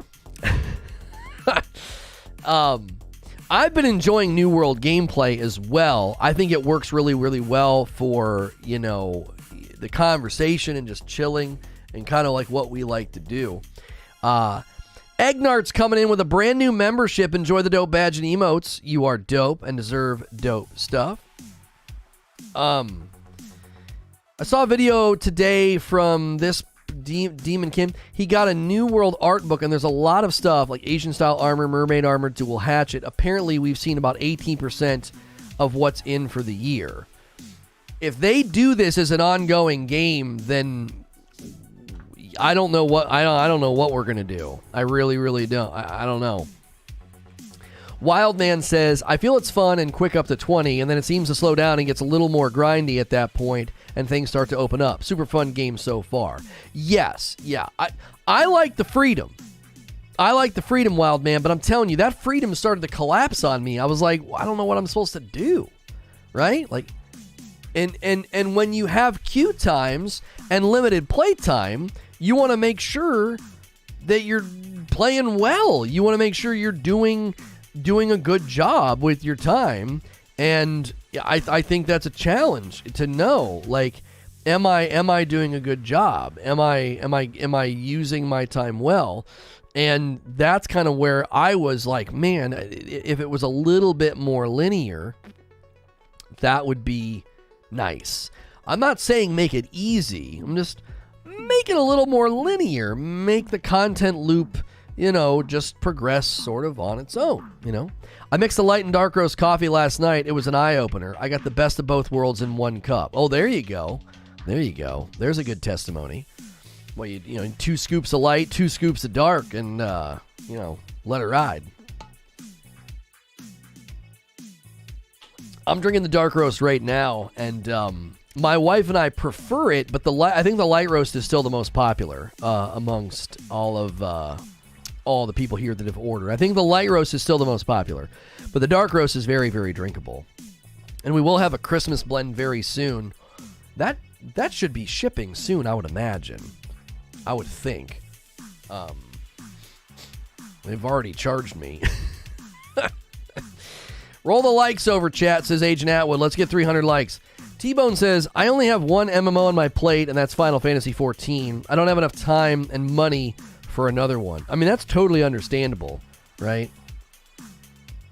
Totally understandable.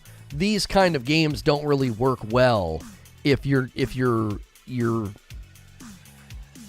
they're a side piece, right? They don't work well as a side piece game. You know what I mean? I like the dark roast. It's very good, says Sandy. Light roast is for Chads, except Atwood, who is cool, says Zubair. Final Fantasy is so good, and Endwalker is almost here. Yeah, people have really wanted me to get into Final Fantasy to cover it, and I'm just like, I just don't know. I need an inroad. And I look at that game and the gameplay, and I'm just like, I don't know if there's an inroad for me there. I need a content loop that hooks me.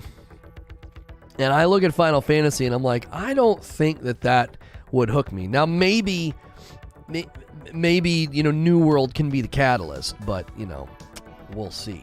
We'll see. Dark Rose is the best rose. The biggest problem with MMOs is the feeling of needing to be efficient with your time. No XP waste. That's right. That's right.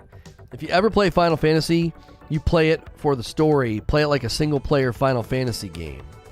I tried Final Fantasy, said Abe, and I couldn't get into it. I tried so hard to like it, but it just didn't land for me. New World just hits the right marks. Yeah.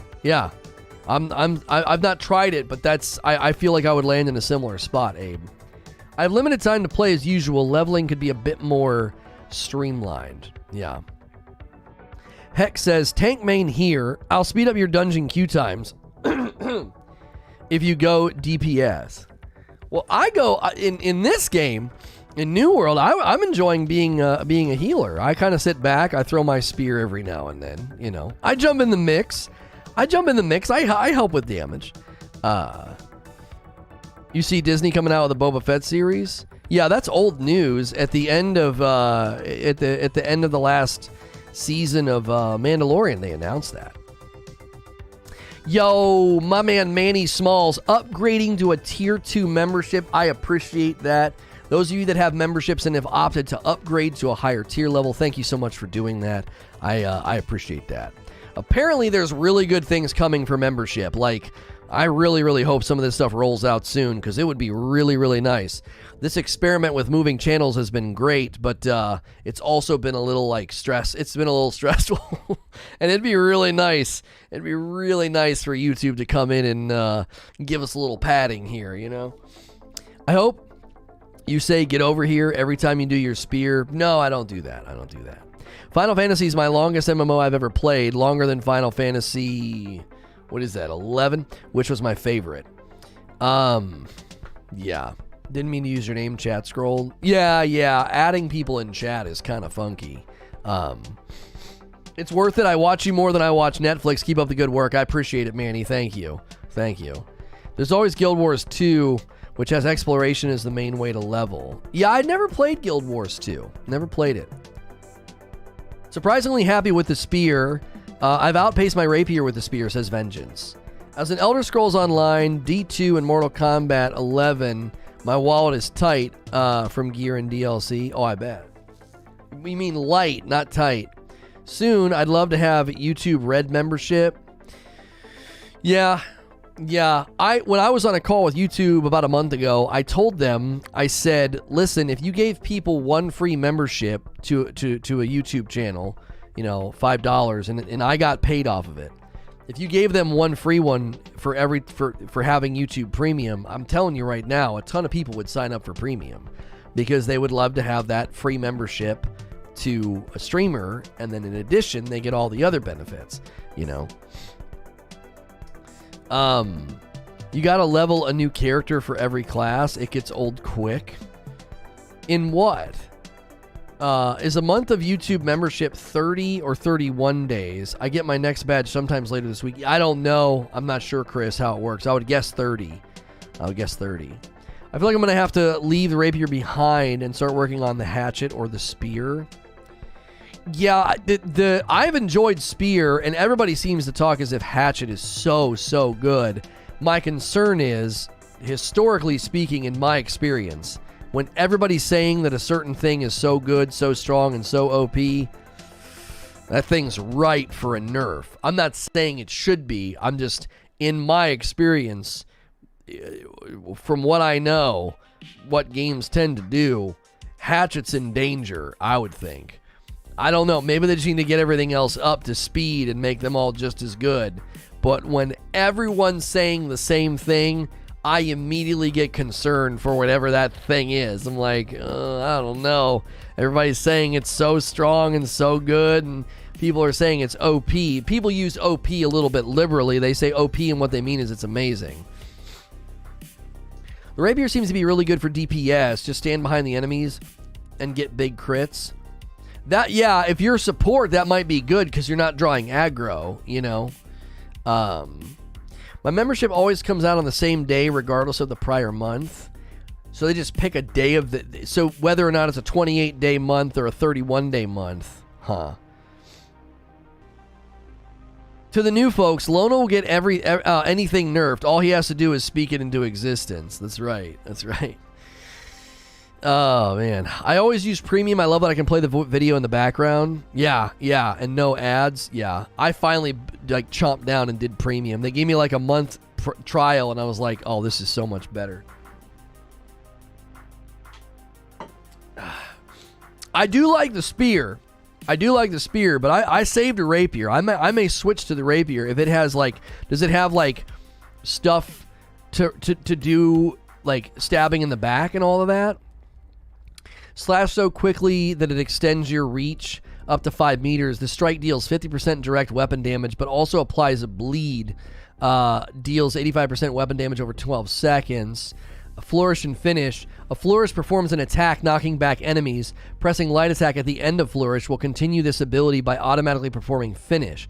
Finish lunges forward, consuming all rapier bleeds on any target, dealing 110% to damage immediately. Flurry. Enter a pose stance and unleash a series of 5 quick thrusts. What is it over on Grace? Enter the defensive stance for 1 second. If struck during this ability, counter the attack, stunning them briefly for 1.5 seconds. You are briefly invulnerable. taunt gem capable. If you have a Carnelian gem equipped, this ability causes 4-second taunts to all foes. Perform a small, reliable sidestep. Light attacks during this evade. Flesh. Leave the ground. Which one gives you the damage for hitting them in the back? Overwhelm. Each hit a flurry. Is there something that you like dig down into on here? Deal 5% more damage to targets with a rapier bleed. Deal 10% more when they have more than 50% health. You like the grace tree the best?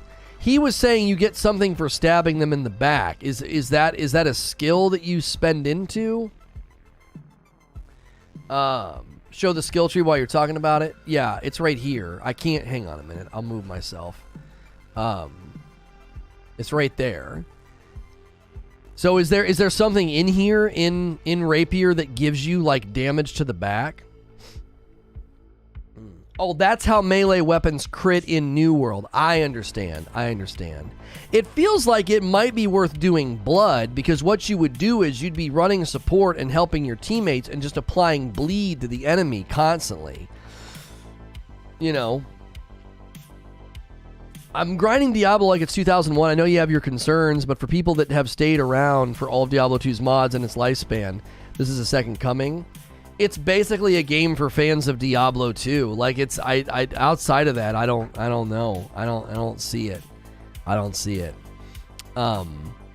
I'm enjoying running Javelin. I've not gotten to use Cyclone. Just because I can stand back and throw. It seems I'm basically running the spear alongside of Life Staff, and it feels pretty good. It might be time to try out the rapier, because we do have a good one. We got the toothpick, and that might be worth going into. The burial spear is pretty good as well. So there's a variety of weapons now that kind of have my attention. Unfortunately, we're so far, it's going to take forever to level it all. You know what I mean? Been busy in class. Are we doing a talk show yet, or is it more New World? Shut up, Wheezy.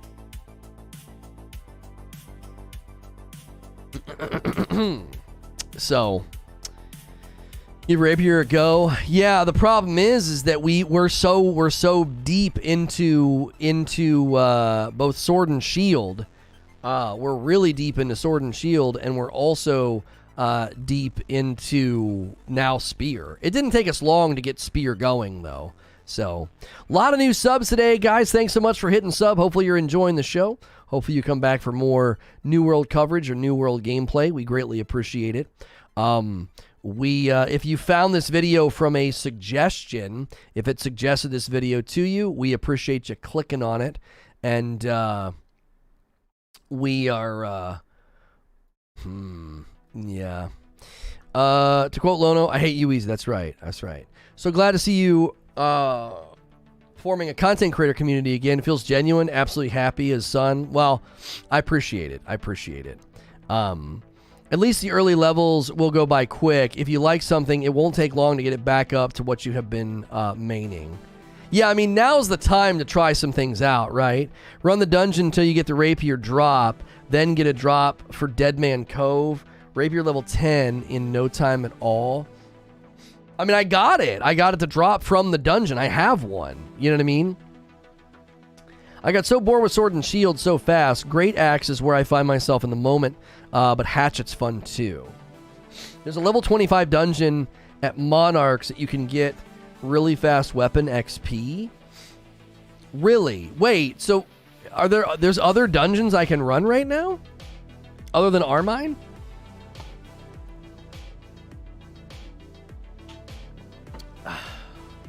I got a great name in Final Fantasies, Arthas Pendragon, with my race being AURI Dragon Guy. You love throwing the hatchet. Throwing the spear is pretty nice. It feels pretty good, especially when it like knocks them down and stuns them. You know, it's nice. Oh, it's not really a dungeon. Okay. But you're saying it's a good place to go level. Okay. You have a named one? Then get a group for Dead Man. Super easy with a group. It's an elite area, not a dungeon. Okay.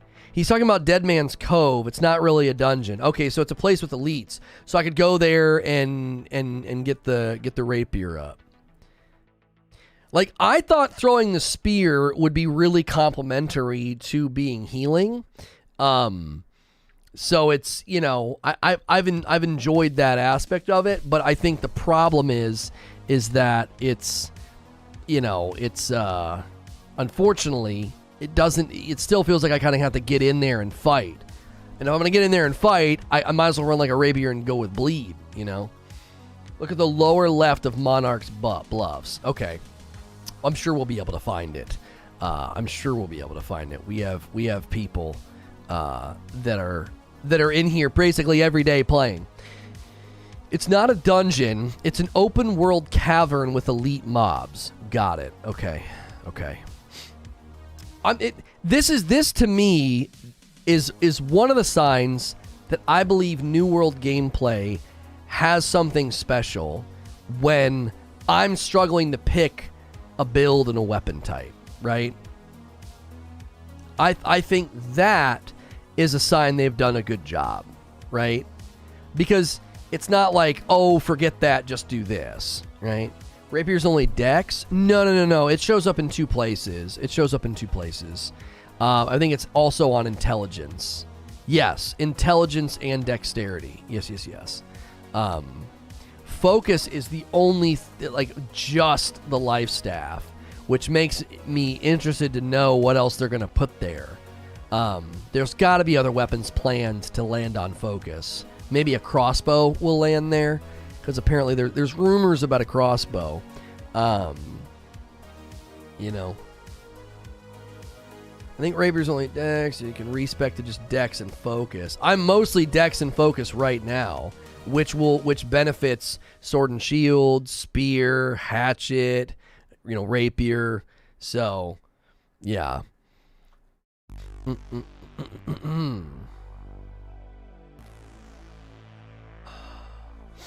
Throw the spear, knock them down, run up and whirlwind, sweep and knock them down again, follow up with the heavy attack.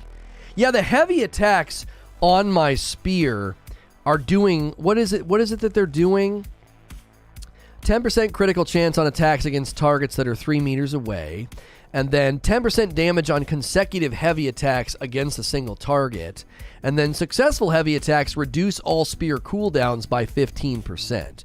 Yeah, I don't know. I really like the spear. It's been enjoyable. Wands are going to be there in focus maybe. Yeah, maybe, because then you could just be like full mage, like full focus. How much does it cost to respec right now on my attributes? Respec, it's 104 coin. That's not terrible. But when you only have 535 coin, that's not very good. Have you ever played the PlayStation games Journey or Flower? No, I have had people recommend Journey to me, but I have not played it. I've been told that it's really, really good, and that it would be a game that I would enjoy. I think Radical has recommended it to me. My older brother may have even also recommended it to me. So we haven't had time for some of those games because when they're older like that, it just doesn't work, you know. How are you broke? Well, I mean, I could pull from the treasury. The treasury has like $3,500 in it, but I assume we were going to be saving that for something more important than just like me being broke, you know. You are broke. Can't believe you never played Journey. Some of those games back then, some of those little indies and stuff, they just got skipped over. You know, you got to remember what I did for 6 or 7 years. You know, we didn't get to branch out. It wasn't. I don't know. I've not, but I'll accept that I have. I swear I was playing something rad, and you started talking about Journey. I swear it was you. It's also really short because there's about 4 to 6 hour runtime. I've asked about Journey before. Such a good game. Yeah. I deposited to even it out to 3,500 this morning. Yeah. I feel bad taking from it because I'm like in charge of the company, you know. East Coast Overlord with a $5 tip through Super Chat. I'm behind on the stream, but you get so much Azoth from doing corrupted portals. You're always maxed. Fast travel costs don't matter much. Yeah, right now, my Azoth is at almost 700, so I'm pretty close to the cap. So fast traveling is not really an issue right now. You got to play Journey at some point. It's a very special game in a good way. Well, I have a premiere later today of Planet Zoo. They gave me a code for their North American pack that they just launched, and I got to tell you, the issue with sim games and me, something interesting is happening. Like, I really, really dig them, and I don't know. Suddenly, I'm like digging Dark Souls and like digging sim games.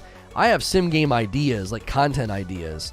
And we're brainstorming about what I'm supposed to do with it, because it's just like, this is my biggest challenge. I have too many ideas. I have more ideas than I do hours in a day. And it's very frustrating. It's very frustrating. Just ticks me off. It's like, man, if I could press pause and get all this done, if I could just press pause and get all this done, it would be fun. It would be great, you know. I see PC building sim on the way. Oh, right. Lono just taking money and not giving back. I would love to figure out a way to grind some stuff to sell and then put some money in the treasury to pay back, because I've taken about 1,000 out when I was grinding up to 25, because I was like, I justified it. I was like, you know, we're all in this together. I need to get to 25 so I can do the dungeon. I need to do the dungeon for the stream. You know, the guys will understand. The guys that have put money in here will understand. But then I had to stop myself, because I was like, I was getting ready to clear it all out, and I was like, I can't do it. You know, there's already a PC building game. Oh, I'm sure there is. Every time I've had a sim game idea, people are like, that game already exists, Lono. I was like, you know, I said something about a house flipper simulator, and people are like, no, that game already exists, Lono. I'm like, oh, okay. Every game exists. There's nothing new. Nothing new under the sun. Nothing new under the sun. I lost my. I had a good run. I was really far behind in my fantasy game. We do fantasy league with my nephews, and man, I got shellacked.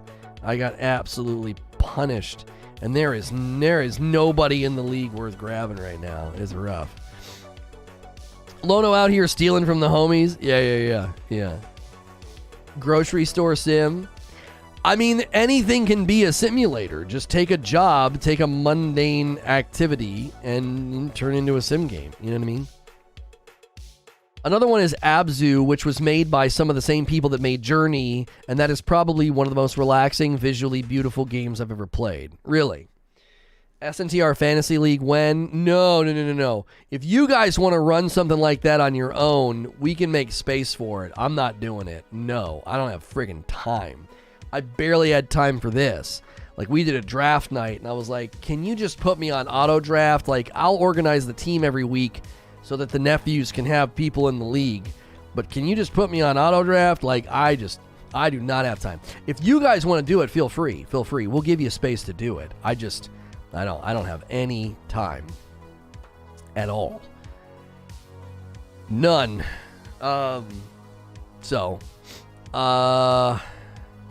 Let me think here. I preferred the Pathless over Abzu. Yeah, Pathless surprised me. Especially after the first boss fight. I was like, this game is good. This game is really good. That one's worth playing. Yeah, I've heard Gris is really good too. Steals from the group to get carried through a dungeon, not a leader. Sounds like Jeff Bezos. That's right. Let's get a 20-man league going. Oh, if the league gets too big, it's not fun. So many people are sentenced to death because their roster gets wrecked and there's no one left. Like, you can't do, I don't know. I think we do 8 or 10, and I'm feeling it. It's like there is no one to grab. A couple of teams, skyrocket out in front, and then everyone else is just table scraps, Ooh, come on now. Oh, I felt it. I was like, I know I can get it.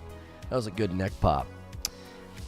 If you haven't taken our poll yet, take the poll, hit subscribe, hit like, hit all the things. No, we're not talking sports ball. That is the quickest way to derail our day and our sense of momentum, is to start talking sports ball. As I said it, I was like, I shouldn't bring this up, because that's what it turns into.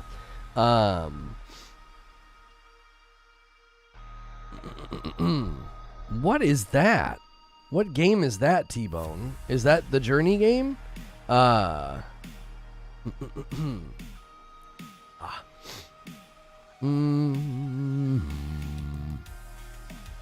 Okay. Sorry. If you guys haven't voted in the poll, I'm actually pretty impressed at how many of you have not played the game, and yet you're still here for the conversations. We greatly appreciate it, and we appreciate the support. We appreciate the hanging out, the conversations, the debates. Corrupted runs are insane. I got 40k XP from an hour. Gee-many Christmas. Sounds like that's what we're doing today. Oh my word. The poll is a great breakdown of the leveling. Yeah. Some people are like, I don't really have an opinion because they're not playing. But then most people are like, no, it's good. It's fine. It's fine, And then, 12% are like, it's bad. Wasn't trying to derail. I was just confused on the fantasy thing. I don't really talk sports ball either. Yeah. If you guys want to do it, we can give you space for that in the Discord. The minute we get on that, chat just gets absolutely derailed. And it's like, well, this guy's got really good this and that, and his cuts are really good. And it's like, oh my gosh, no, stop. Console-only player here, living vicariously through chat on New World. How many people in chat can't play because you're console and you're still hanging out? You know what I mean? I chose no opinion because I'm neutral about it. It has good things, and it has things that could be better. Okay. Pick up this person. There's no way he's available if he played that well, homie. I promise you. That we can't talk about this. We can't talk about this. It's that's like I was saying. You get into a rhythm. Yeah, somebody else has them. Yeah, you get into the season, and it's kind of over before it starts. So me, this guy, console only here. Xbox here, me, console only here. Console, but very curious about the game. Not gonna lie, I wouldn't be playing if it was on console anyways. This DD doesn't play console only. Console can't play. Console player. I'm on PlayStation. Console only, brother. Still here, just PS5 and Nintendo Switch owner, my man. Console player, console. Right here, console, me, console player. I'm playing right now. I used to be PC main for years, but I switched to console. It just feels better and less of a hassle. Oh, I know a lot of people that have done that. I know a lot of people that walked away from PC because they were just tired of it.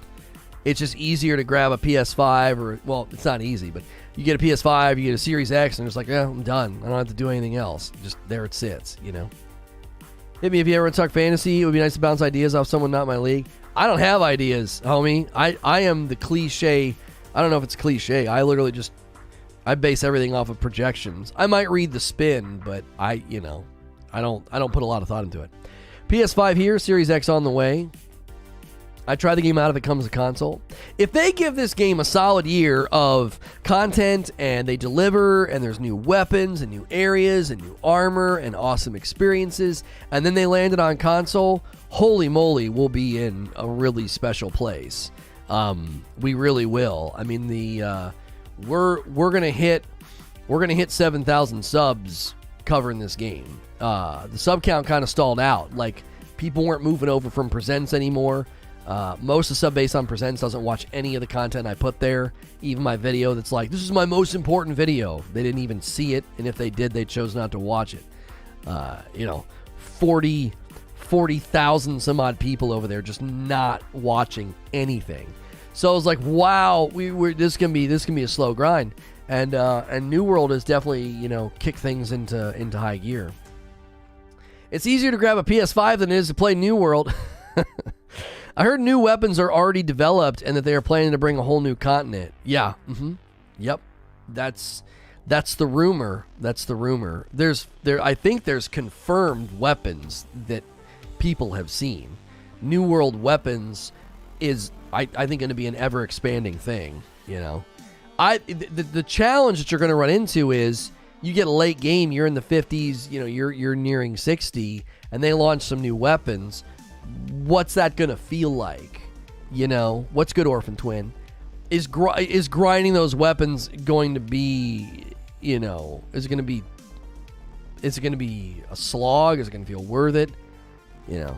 Is it going to feel pretty straightforward because you're that late in the game and they'll level up so fast? You know what I mean? How has work-life balance been? I know it was rough there for a while. It's better. I've had to accept that I'm not going to be able to will success into existence. It's just a matter of applying. Loving the Ghost Rider shirt. Thank you. This is another one from 80s Tees if you use the shirt command. Just applying the formula of do the work, do the work. It's not going to be easy. And that's been tough. That's been tough. A lot of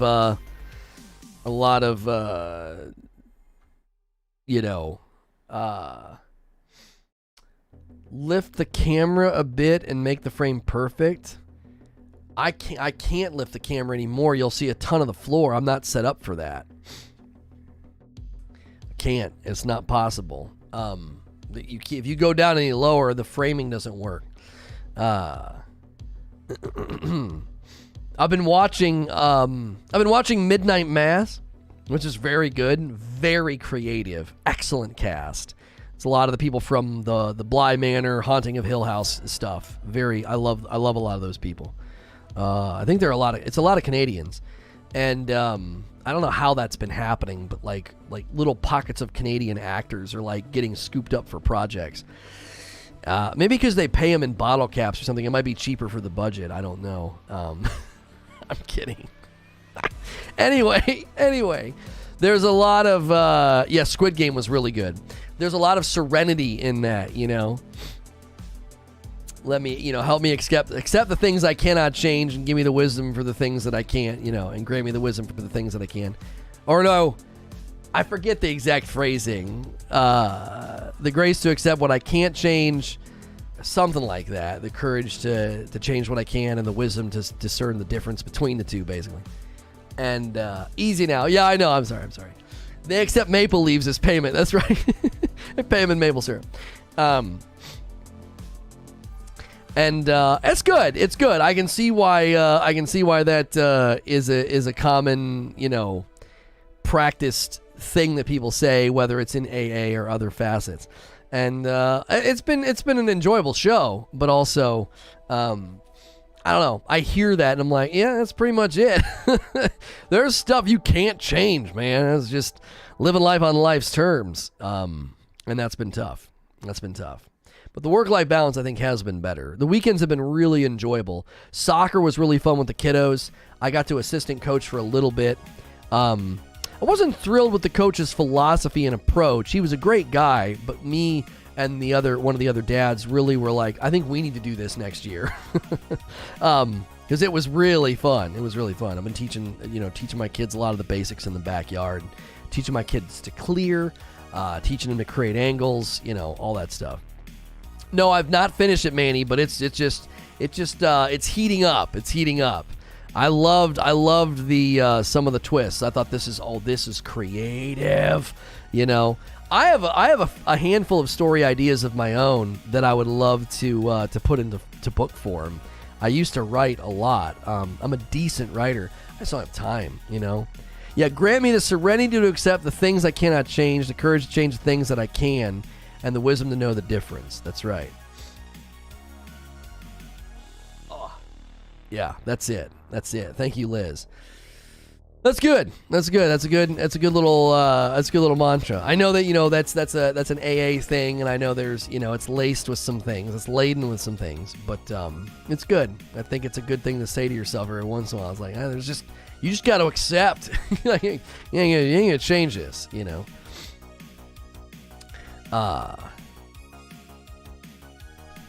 Is Midnight Mass a horror? I'm not into gore, but I love sci-fi and good stories. I mean, it's in a valley. It's Haunting of Hill House and Bly Manor and this all have a similar sort of feel in that it's scary, it's creepy, and this one can get a little bloody. I'm not done, but there's nothing gruesome yet. But definitely kind of like a "hoo boy, ouch," There's a difference between "oh my goodness, ouch" and "ugh." There's a giant difference. Like in Saw, when they're like spinning the guy's arms around or his head around, you got like a machine slowly doing that. Oh please, that's stomach turning, But a little bit of blood here and there, even if it's bloody, like someone gets cut real bad or their head busted real bad, and there's like blood everywhere. That doesn't really bother me usually. It's the stomach turning stuff that I usually don't like. So, yeah, it's definitely not like that, Dustin. If you watched Hill House and Bly Manor, you'd be in good company. A lot of similar cast members and a very similar approach and tone to how can we make something kind of scary and kind of gruesome without turning the audience's stomach upside down. You know what I mean?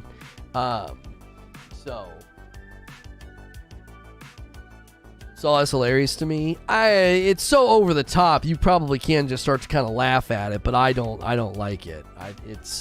I found it to be. I liked the first. I liked like the first two or something, I think, and then after that, I was just like, they were like, let's try and turn the audience's stomach, and I was like, no, I'm good.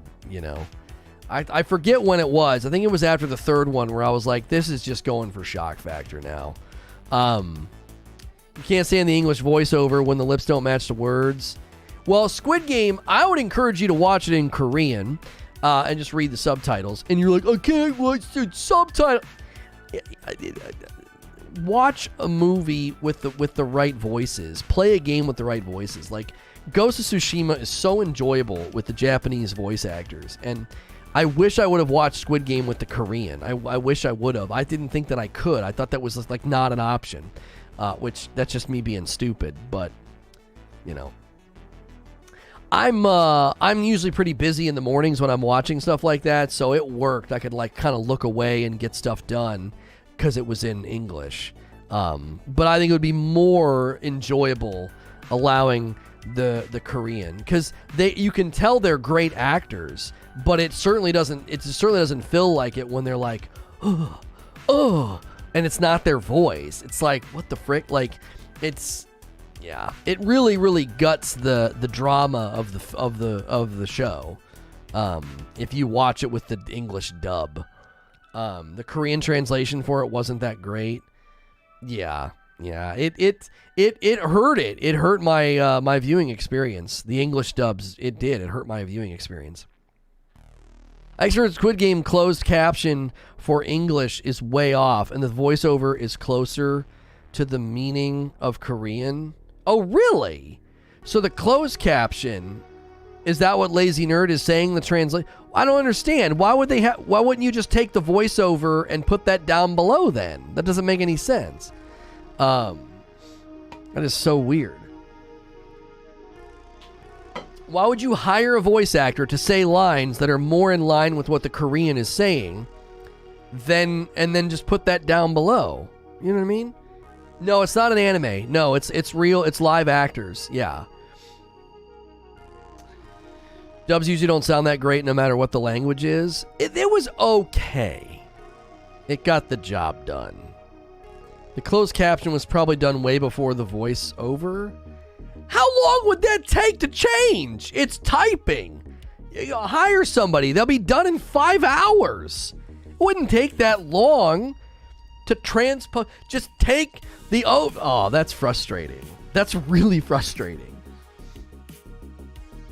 When there's English spoken parts, you can see that even that is off in the word usage. Well, yeah, the actors that had to speak English were pretty bad. They were pretty awful. It has weird translation issues in various languages I've read. Like in Dutch, every swear is translated to dirtbag. Huh. The English voices were just off. A couple of them were fine. The old man's voice was fine. And I felt like the girls' voices were okay. But yeah, everybody else was just like, this isn't working. Like, I really liked the main guy. I thought he was excellent, like the main character. And, but man, his voice, the voiceover just ruined it for me, you know? I have friends that are Korean, and I don't think they would enjoy it, because some people don't like anything that's a little bit violent, some people just stay away from. It'd be amazing to watch it with them and be like, what are they saying? What's, are they getting the subtitles right? You know what I mean? My wife and I watched Dark dubbed in English. We're excited to rewatch it in German. Yeah, Orphan just said Dark's the same way. It's way better with subs. Closed captioning is not a separate thing. It's actually a data stream hidden in the video coding. It's auto-generated when broadcasted, if I'm not mistaken. Yeah, but you can submit your own. I can do that on YouTube. I can submit my own. If I write a script and do a video, I can take that script and submit that for the closed captions. Like, you know what I mean? I spent 2 years in Korea and the translations were off. Huh. I mean, in the Korean version, when some people spoke English, even the... because they put the English closed caption at the bottom, even that was off. That is so odd. I don't understand why you wouldn't... I don't know. Do not watch Dark with overdubs. It's so bad. Yeah, don't watch Squid Game with the overdubs, like, unless you just can't read subtitles. Because I'm telling you, it really harmed it. I love the concept. So there are movies like The Circle. I think one's called The Interview. There's a movie called Would You Rather. Then there's Squid Game. I absolutely love these. There was the one where everybody was in the office building and they didn't know who they were working for. And then suddenly they were like locked in and they were like, if you guys don't want to be killed, you need to kill, basically. They were given instructions on who to kill, how many to kill, or whatever. And they all had like implants in their brain. So they were like, you have 10 minutes. And if you don't kill 10 people, we're going to kill 30, right? I love movies like that. Like these, it's like an experiment of, and it's basically establishing like an anthropology. It's an establishing a view of man. Like, what would humans do placed in these scenarios? You know, there would be people that would try to hold on to some semblance of morality. Yeah, the Belko experiment. There would be people that would try to hold on to some sense of morality, right? We can't do this. We can't. We can't do this, okay? Then there are people who are like, we must do what is necessary to survive. Then there are the people that clam up and don't do anything. They just curl up into a ball, right? And what the movie does is it basically puts people into these categories and it sees who would survive this kind of a scenario. I don't know. I like experiments like that. Like, what would people do? How would they react, you know? And The Interview was really, really good. They basically are all in an interview, and they have to figure out, it's a puzzle. It's not always about, like, violence. To me, it's the puzzle of humanity. Like, what would a group of people do in that scenario? What would you do? You know, if you were so desperate and so in debt that you basically were under threat of either violence or bankruptcy or whatever, would you go into a place like this Squid Game, and would you basically play and risk dying, hoping to get money to get out of it? You know what I mean? You would really enjoy The Platform by the sounds of it. The Platform. Was that one of those fake experiments that the guy does? No, that was The Push. I freaking hated that. The Platform. In the future, prisoners are housed in vertical cells which inmates in the upper cells are fed while those below starve. Oh, there you go. Yeah, 2019. It's, is it, oh, Spain? Is it in another language? It looks like it might be in another language. Little gory, maybe? Yeah, might be a little gory. That's all right. I don't mind that. Oh, it's dubbed? Okay. You'd love the platform. It's so good. Yeah. I like stuff like that. I think it's entertaining. Because it does. It presses against what you think, right? It presses against what you think. Well, that's not fair. Why? Why is it not fair, you know? I didn't like that movie as much, but I did watch the whole thing. You fools watch some weird stuff? Oh, I love that kind of stuff. The Dark Knight boat scene. Yeah. Lono's the next Bond villain confirmed.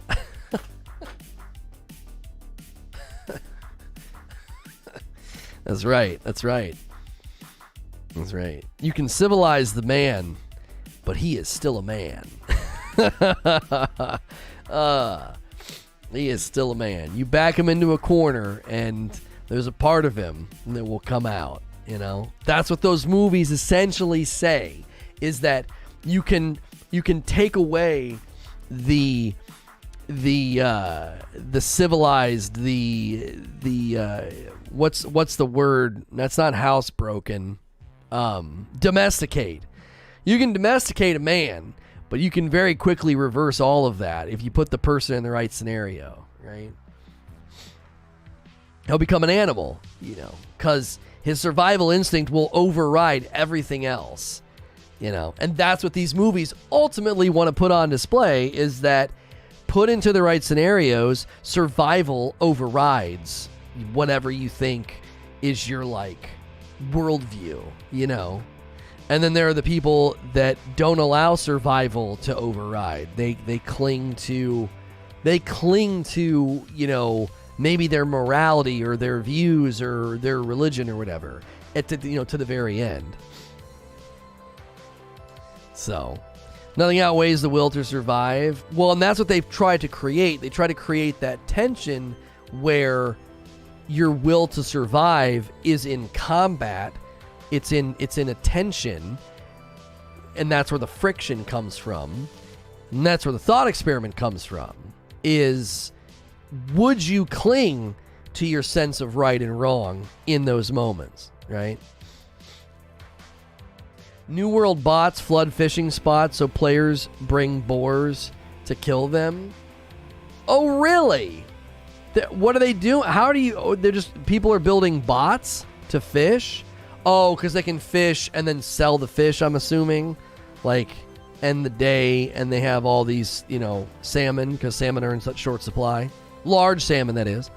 I don't care about survival that much. So many movies are based on that now. I would just die at this place. If our limbic system's fight or flight is activated, it suppresses the function of the frontal cortex. The uniquely human part of the brain shuts down, and the mammal part of the brain rules. That's right. See, and that would be the speech that the villain would make, you know? He'd be like, welcome. This is the final challenge. And it should be pointed out that this is the brain science behind this challenge. If our limbic system's fight or flight is activated, it suppresses the function of the frontal cortex. And while that narration's going on, these people are like fighting to the death. Enjoy the show.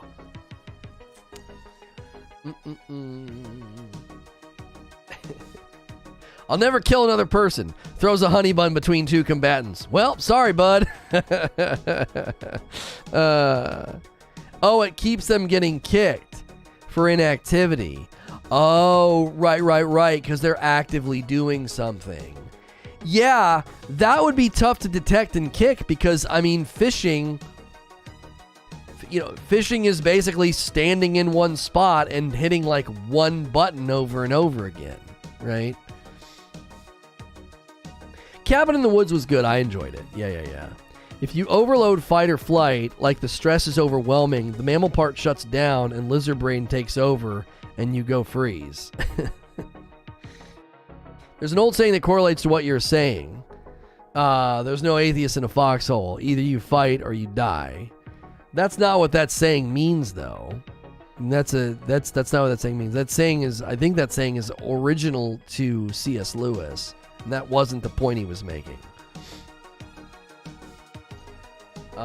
That plot has been done. Watch Kingsman's Secret Service? Huh. You didn't catch a single fish in 5 hours? What were you doing? Right? Just cast, pull back.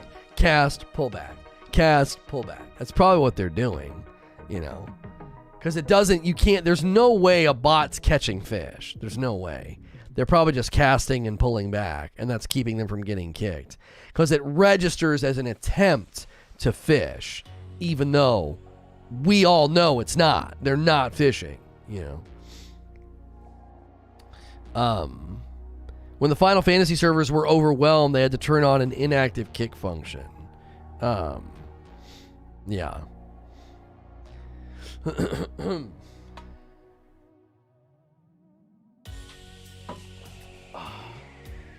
Okay, you know what it means. Yeah. I was like, that is not in a fight or flight context. At least it touches on it, but that's not the main intention.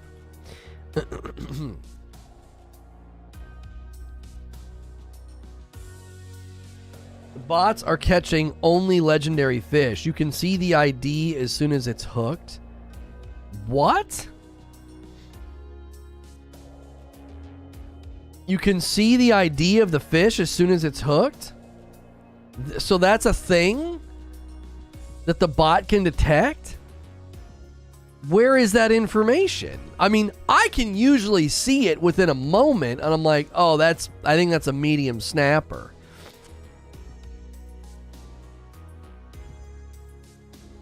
How are you catching only legendary fish, though? Once it's on the line, they just don't pull it in. They just let it go. Eventually, I think it just snaps the line, I guess.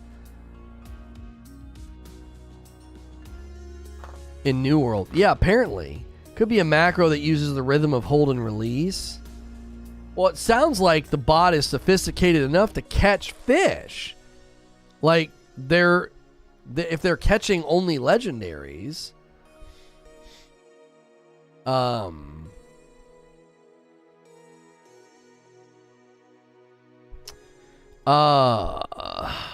What do you play New World on?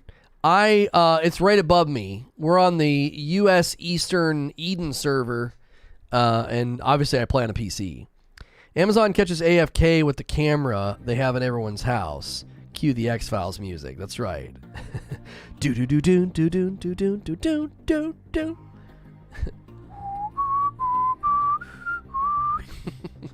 Oh man. You know what's amazing about that theme music is they really channeled, it was like a modern Twilight Zone, you know? It's kind of what it felt like. I didn't like when they changed it. Because they had to add like Doggett and stuff. Yeah, I didn't like that.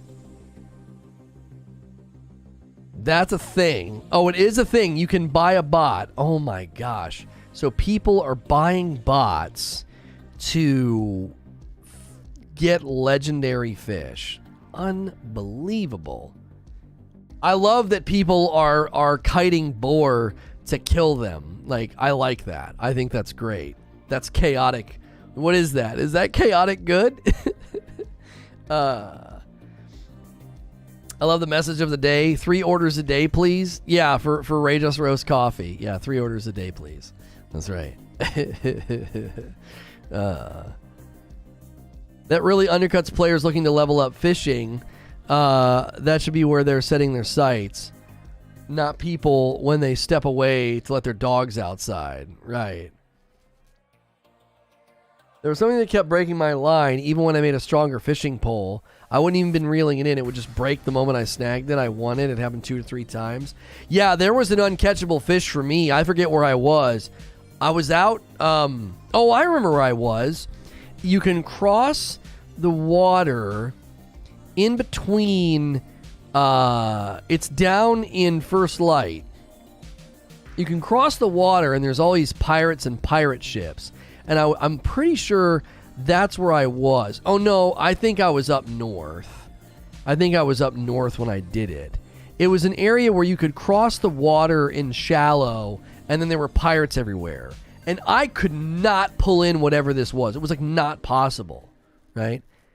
I did learn that you can take the line pretty far into the orange, like all the way to red, and I think that's how you catch those ones. Like you have to take the line to almost the breaking point and then let it go back. Yeah. There are people using auto clickers too. I really hope botters get IP banned reliably and soon. Yeah, I mean, people running bots, obviously, that's not the same. I think there's a far cry of difference between somebody putting like rubber bands on their controller so they can go to dinner. That's not the same as someone running a bot, right? Like the person putting the rubber bands on the controller they just want to ensure they can come back later and play. Somebody running a bot is not even playing the dadgum game, you know. People are getting reported anytime they stand still now. Player base has been deputized on my server. But reporting people for standing still is stupid. A lot of people get in through the queue and stand still. Maybe they're in the menus. Maybe they don't realize they're in yet. Reporting people for standing still is kind of dumb. If you're standing still, you should, I would imagine, you would get bopped. People are getting bought for that, and in less than 20 minutes.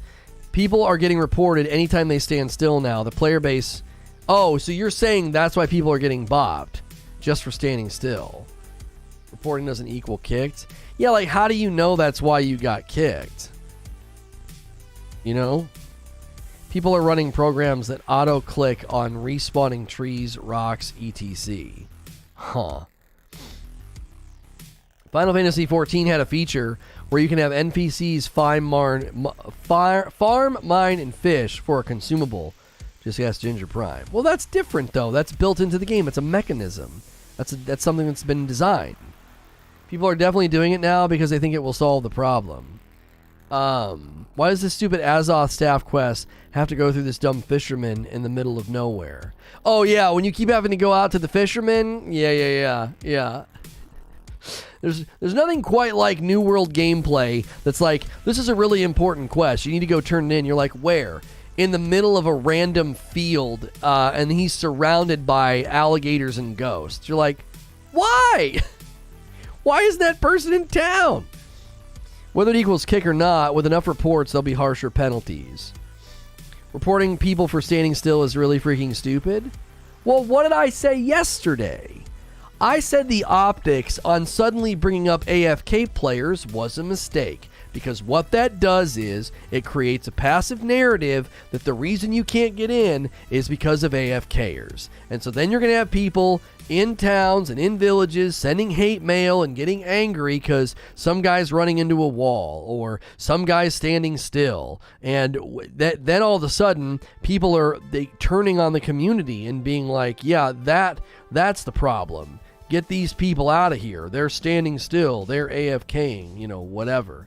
I don't know. The minute you create it's the player's fault, you know, dialogue. There's plenty of that dialogue in another game that we used to cover. There's plenty of that dialogue. Blaming the woes of PvP, blaming the woes of whatever, blaming it on the player base, you know. There are people that have made YouTube videos about that. They turn and blame the player base, and it does. It creates infighting. It creates blame. It's like, well, it's your fault. It's your fault this is happening, you know. They're going to look at the activity. They're going to look at your activity, realize you went to take a crap, and dismiss the reports. You would hope. You know what I mean? It's because the servers are at capacity. Amazon needs to increase the capacity. Reporting people for... Oh, okay, you were trying to that. AFK kick timer. Okay, so J Stubbs has actually worked on the game. AFK kick timer is 25 minutes. If you see someone in the same place for more than that, then you can feel okay reporting them since they are macroing. Auto run doesn't prevent AFK timer. Yeah, they're not. If they're running into a wall and not getting kicked, they probably are doing the rubber band on a controller, right? They're probably rubber banding or macroing so that they're actively giving the game input. That's what tricks the AFK timer into not working.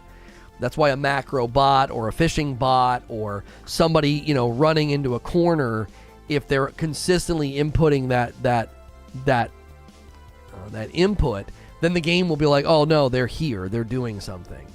There's hundreds of thousands of players playing, so they can't adequately analyze every single person's unique gameplay and be like, well, they're only pressing, up and to the left for the last 5 hours. That's the only input they've put in. More than likely, that's how they're going to start catching people. They're not going to say this out loud. They're not going to let you know. But more than likely, what they're going to do is they're going to say, after 25 minutes, if you've only input one particular input, then we're gonna determine that you're not actually there. And so then people are going to come up with macros that do more. You're going to go forward, then left, then right, then you're going to do an attack, and then the detection's not going to register. It's going to be like, oh no, this person's doing multiple different things. My issue with it was, I have no problem with the New World devs saying we need to minimize people getting around the AFK timer. I don't have any problem with that. The timing of it is what irritated me. I'm like, there are people doing this because it's literally the only way they can play your game. You're turning around and acting like it's their fault that these problems exist, calling them bad faith AFK players or whatever. It's like, no. Some people are doing this because it's literally the only way they can play the game.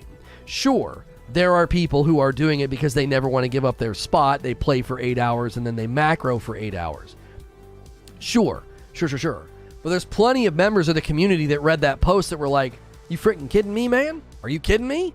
I wouldn't have been able to play if I didn't do this. What are you talking about? I had to queue in the morning, got in, I had to do something to not get kicked so I could come back later and play in the afternoon. Because if I don't, I'm going to come back later to play in the afternoon and I'm going to be facing an hour to a 2 hour long queue or longer. And then I'm not going to be able to play. So it's me or them. Like, who matters more in that scenario? The person that bought the game and can't play it is going to primarily protect their ability to play the game. So my contention yesterday was, if they want to announce AFK mitigation, that should have been announced with other efforts to alleviate all those day one players who feel stuck. They're like, well, I'm stuck with the busy server, Like, last night, I couldn't play. I wanted to boot up and get some screenshots. Couldn't do it. 614 people in front of me. I'm not playing, I left it up for 45 minutes. I came in, and it was at like 400 something. I was like, I'm not getting screenshots tonight. And not a single part of my mind says, oh yeah, that's the AFKer's fault, No, it's not. If you're AFK macroing, you're just as bad. Just as bad as what, though? What are you equating as bad? You guys plan on staying on Eden or going to switch? At the moment, I don't want to switch. I don't want to switch. I'm hoping we can get some equilibrium so that, like, if I want to boot up in the evening to get some screenshots, I can. I'm not going to be like stuck and unable to do anything. Like, I can't even boot up and go do anything. It's just like I am at the mercy of the queue. If it's 25-minute kick, I can see why people are using bots. At the least, it should be 45 minutes to an hour. I mean, right, like if you want to go upstairs and make dinner, and that's going to take you 30 to 40 minutes, you're going to want to protect your position in the game. Why? Because if you get bopped or if you back out, you're done for the day. You're not getting back in. That's it. You're done playing. You're going to go make dinner, you're going to come down, you're going to eat and play, and you're like, it's either me or them. It's either the people in the queue line getting in or me getting out and I'm done for the night, right? Because I'm going to have to queue, and then when I go to queue, it's going to be, if it's over 30 minutes, that's just impossible for somebody to navigate their life around. You're going to be like, well, that's fine. You know, as soon as you get beyond 30 to 35 minutes, it's not tenable. Once you get to an hour, it's over. The average person can't be like, no, that's fine. I usually do that. I sit down to watch a TV show, play a video game, or watch a movie, and I'm fine to just add an hour wait. It's like you're at the freaking DMV. I draw no distinction from someone logging in, macroing to hold a spot, and someone who played for 8 hours and then macroing to hold for later. I draw a big distinction between someone who got to play a large chunk of time and refuses to give up their spot, and someone who is literally doing it just to play. It's their only means of playing. Like, I see a giant difference between the two. The one guy is desperate, the other guy is selfish. Their posture and their motivation are completely and utterly different, right? It's the difference between somebody stealing so they can eat and somebody stealing because they can. It's not the same. People need to watch that vid with Ginger, the one on Friday. It explains a lot and has some very good talking points. Oh, about like why they can't just increase capacity, why they can't just keep adding new servers, because yeah, it'll make more problems, you know. We all know servers will be fine in like 1 week. Every new popular game struggles with this for a week or so. I did not anticipate going a week, Crispy, and still being like, I can't boot up the game and play. I expected it for the first couple of days, maybe over the weekend. But on a dadgum Monday night, you need a show, bud? All right, stay over there. Stay over there. I'm in a wider camera shot, bud. Do we have a link to that video? We probably should have a link to the most recent episode. Yeah, give me 1 second. My son needs an updated show.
Okay, I'm back.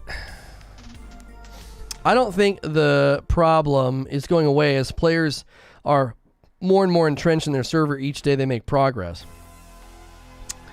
Do people honestly think that leveling is too grindy in New World? This is my opinion on it, Deadly Dad Gaming. I think once you get into the lower 20s, the return of just basic content loop, if you're doing quests or going into new areas, the payout's not good enough. You know what I mean? It's only a matter of time before the person logging in decides to never log out. It's functionally the same. At what point does the starving thief no longer get the benefit of the doubt? Well, the hope would be that you would create an environment where he doesn't feel the need to do that anymore. Do you see what I'm saying? I would imagine that most people would just like to boot up and play and not have to go through all of this. And if that starts to happen, they're not going to feel motivated to protect their spot. They're like, yeah, you don't have to do that anymore. There's no queue. I don't have to leave my freaking computer running all day. The average person doesn't want to do that to their computer. Just have it running for 4, 5, and 6 hours and they're not even playing, but that's the only way they can. Most people don't want to do that. They don't want to put that wear and tear on their rig. You're doubling and tripling, the amount of time that the rig and the CPU and the GPU are running. That's not good. No one wants to do that long term. Like in 3 weeks, they're still doing it? No. They just want to turn the game on and play like every other video game that they experience. I did all my quests until level 40. The quest XP would be enough to get me to the next level's regions. All right, well, I want to try that today. Because I may have spoken out of turn, but everybody told me the exact opposite, JD. They were like, nah, the quests and the side quests don't pay enough. You're going to want to go run the corrupted farms, You never can turn your computer off anyway? There's a giant difference between never turning your computer off and having it actively running a game that is using GPU and CPU just constantly. Seems like a slippery slope. I'm trying to hold my spot so my playtime can be 3 hours a night, not 1 because I had to step away. I'm not running the game while I'm at work and don't intend to. Well, everybody's doing what they think is the best. Everybody's doing what they think is right. Yeah, I'm enjoying New World a lot, Kane. Crypto mining? What? Okay, but that's not the average user. Come on. You have to do every quest in the area, though. It's slow, but it will level you. Right. You got to maximize your town boards while questing. Complete all the side quests in Windsward, Everfall, and Monarchs, and you get 3 times for the dungeon. Then spam those at level 23. JSub says servers have increased from 177 at launch to over 600. That's a huge increase. Oh, yeah. They've added tons of servers. Here's why this problem hasn't gone away, though. Adding tons of servers doesn't help everybody on Asmongold server, okay? If you went into Asmongold server, there's too many people there. Let me say it another way. There's too many created characters on that server. Every time you go to play, there is an inordinate amount of people trying to get in. It's disproportionate.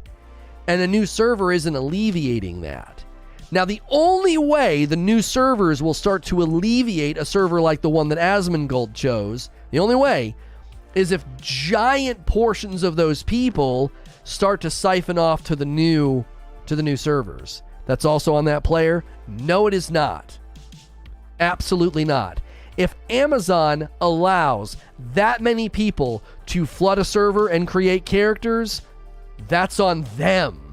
The player, in good faith, made a character, waited in line day 1, got in, and made a bunch of progress, and now they feel stuck. That is not the player's fault. It's not. They can't see behind the curtain. All they know is, I want to be on Asmongold server. I know day 1 and day 2, that means I'm going to be in a queue line. That's okay. I accept that. 1 to 2 weeks later, come on. You can't fault them for that. Like they could see into the future and know, oh no, yeah, the risk I'm taking is that in 2 weeks, I'll never get in the game in a timely fashion. Get the frick out of here. That's not on the player to know that. It's on the player to buy the product and consume the product. That's their job. That's it. Now, they can do a little bit of research, then they can read some blog posts, but generally speaking, it's not the player's job to like, hey, Amazon, how many people are you going to allow to make characters on these servers? What's the overwhelming capacity going to get triggered? How is my queue time going to look at 3 weeks? How the frick do they know that? The player doesn't know that. Server capacity is the problem on the big servers, teams working on it. Right. Amazon has to come up with a creative solution to this problem. It is in no way the player's fault. No way. The player knew the 2,000 player server limit and they thought that they could regularly play on that server. more than likely, Eugene, the assumption was they'll limit how many people can flood. They're doing that now. They did it a little bit too late, but they're doing that now. You can't even create a character on a popular server. It won't let you. It won't let you. That should have happened earlier. They should have said, we're sorry, this server has X number of created players. We cannot allow any more for the time being. It's going to overwhelm the server. You're never going to get in. And then the player would have been left with the choice. I can wait until maybe they open up some slots, or I'll just go somewhere else and maybe try and transfer my character over here later, right? Okay, thank you for posting the link, Smashville. It's like saying it's the guest's job to increase the seating at the restaurant. Well, when you go to a busy restaurant on a Friday night, you know you're going to wait in line. But when you go to that same restaurant on a Tuesday afternoon and the line would still be crazy, eventually you'd be like, I guess I'll go somewhere else. Like, I guess I'll go somewhere else.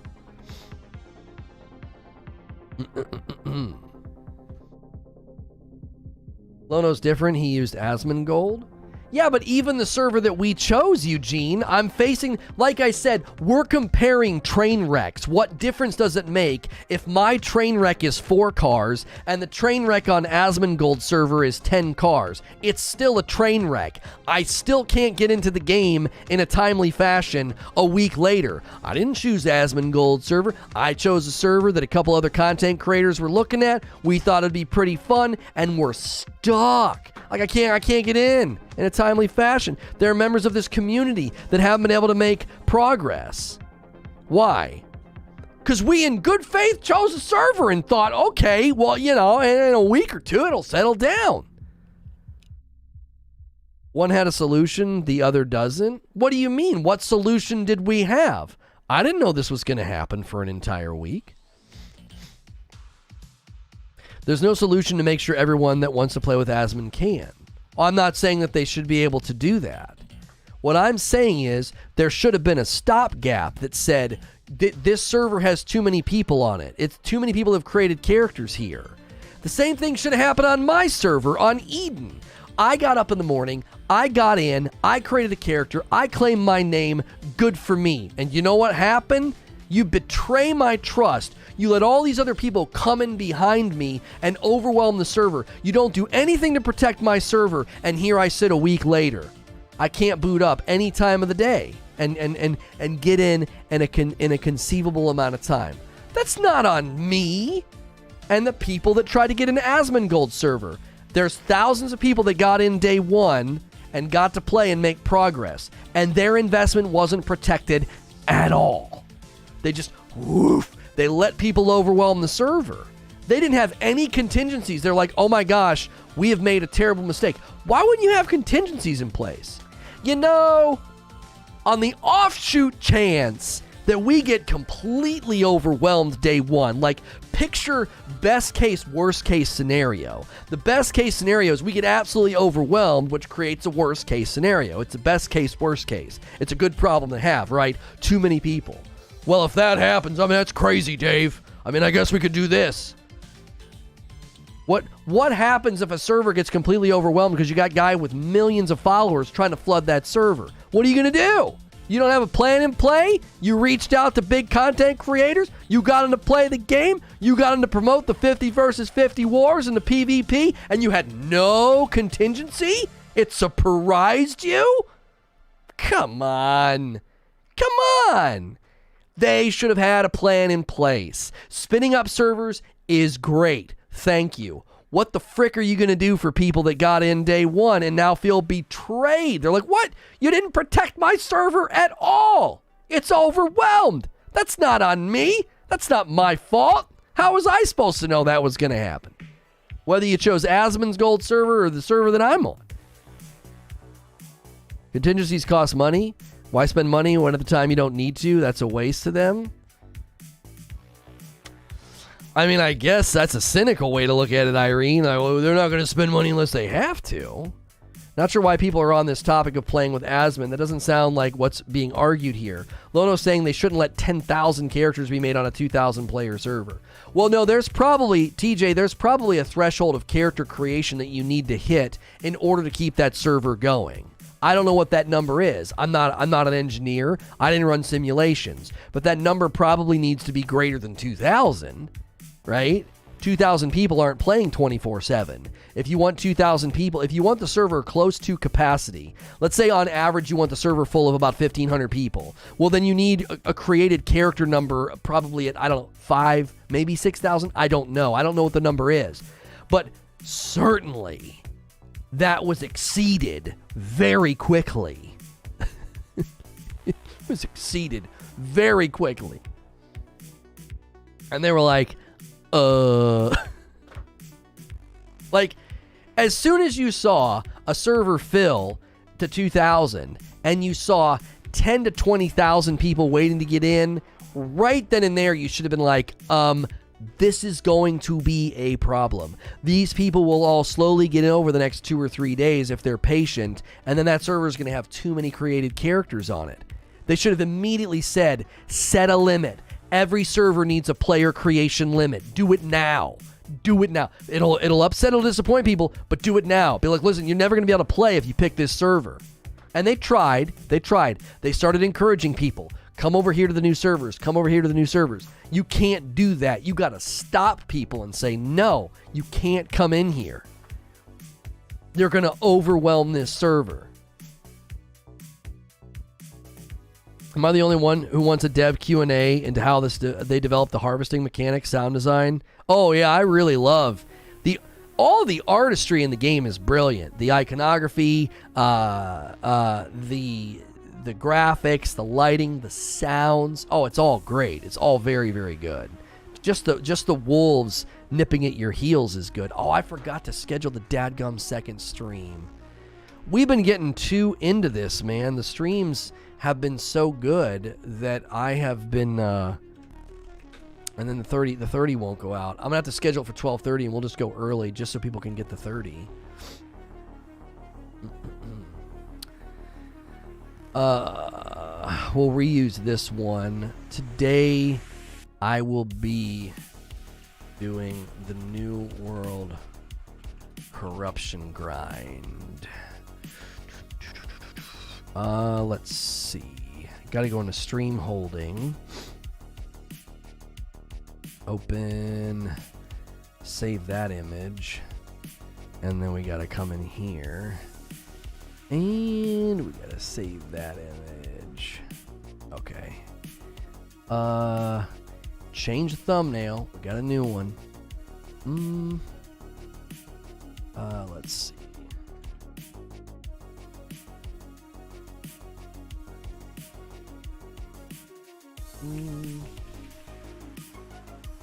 Is it corruption grind or corrupted grind? What are people searching for? Like, what term are they using?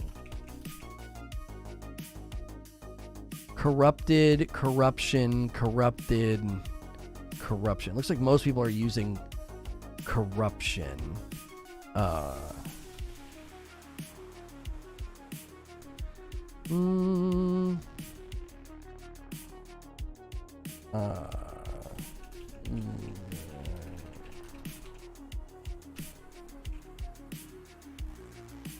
Okay. Next. You got to schedule the stream so that we can actually do it. And then we will set it for 12:35, just so in 2 minutes people get the 30-minute noti. But we'll be going over sooner than that. We don't like these morning streams to end up longer than 3 hours.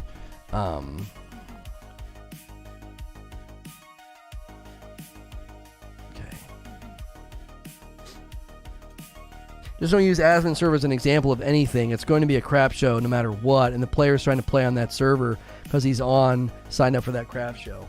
I disagree with you. Eugene. I think they knew it was going to be like that for probably the first week and weekend, and they did not, I don't think, especially if you were one of the first people to get in, I don't think it's fair to be like, oh no, they should have known that it was going to be perpetually awful and that no protections were going to be put in place to ensure. Like, think about what you're saying. Think about what you're saying. So if you're a content creator of a good size, your server is going to be terrible for forever. That's the stupidest thing I've ever heard. That's so dumb. Sorry, yeah, you got a large audience. Yeah, we didn't do anything to help out. It's just going to be bad for, forever. 6 months from now, still going to be awful. Like, that's dumb. That to me is just dumb. Like, what? No, not here, there. This has to be the new food spot because I have to use that. Thanks, Mama. It's fine. You can set it on paper. None of that paper matters. Sell some coffee to pay for what? My food? Oh, great. We just got back from the orthodontist. Oh, I'm so excited. That's nothing better. Nothing better than... Yeah. Congratulations, Destiny community. Let's see. Customization. Add a redirect.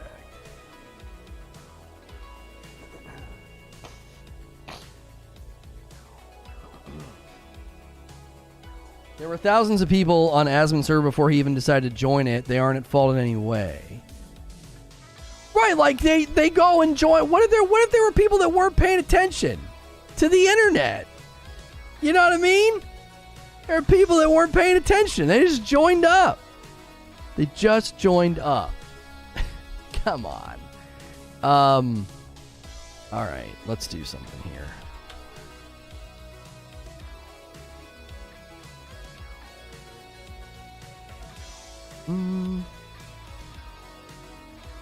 Okay. Change the featured videos here.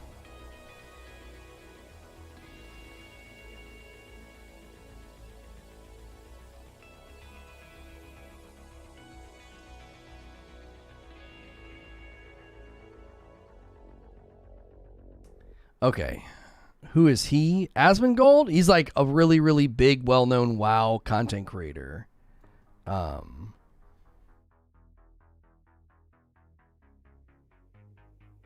Okay. I have plenty of friends that don't read anything or go on social media. They just log in and play. Right. Right. People wanting to play with him, sure, Eugene, but that's something that they're allowed to want. That's something that they knew would come with hardship. But saying that hardship should be perpetual, I think, is ignorant. It shouldn't be perpetual. Like, well, you want to play with Asmongold? It's been 4 weeks. What are you talking about? Like, you see what I'm saying? So in 4 weeks, what, you just going to shake your head at all those people? Well, you wanted to play with Asmongold. It's perpetually awful. That's not, come on. That's not a posture a company can take. Like, you honestly think what, are they going to come out with a post that says that? Like, all of you people that wanted to play with big content creators, I mean, you just have to accept the fact that those servers are going to be trash. What?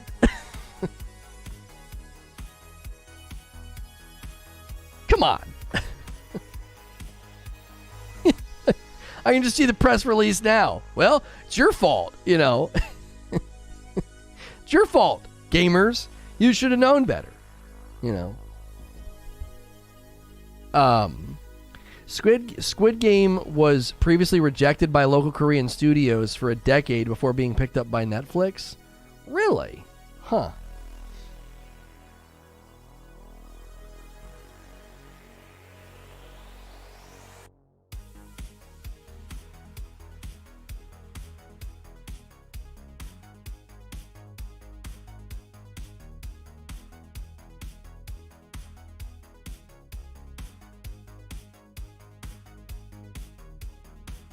When you gaming any second now.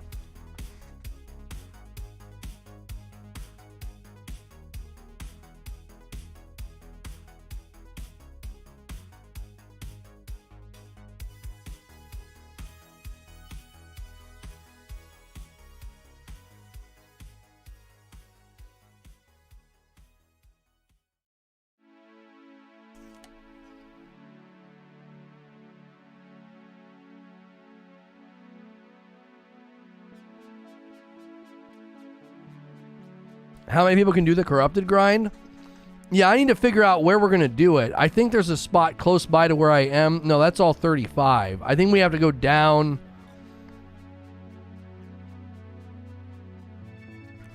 I honestly don't know where we're going to go. These are all 35.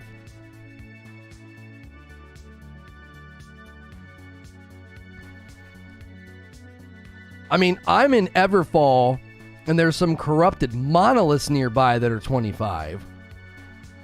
I don't know.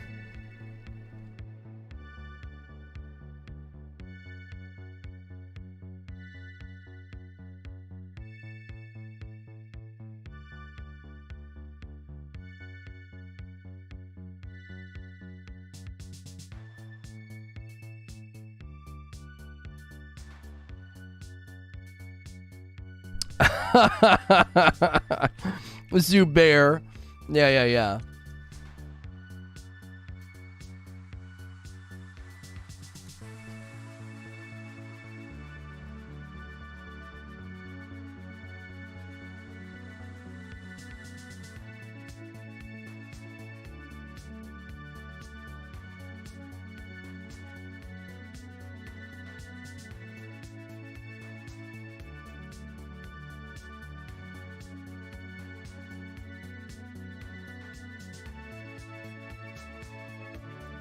Must be some banging apple slices. I'm just trying to eat quickly so we can get to game.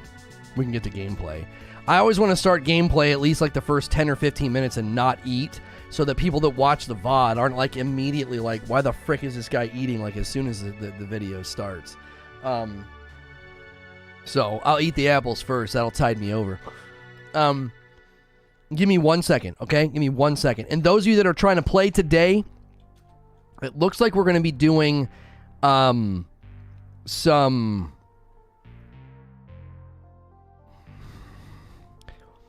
Yeah, it looks like we're going to be doing some corrupted monoliths either in Everfall or over near Monarch Bluffs. We might try that.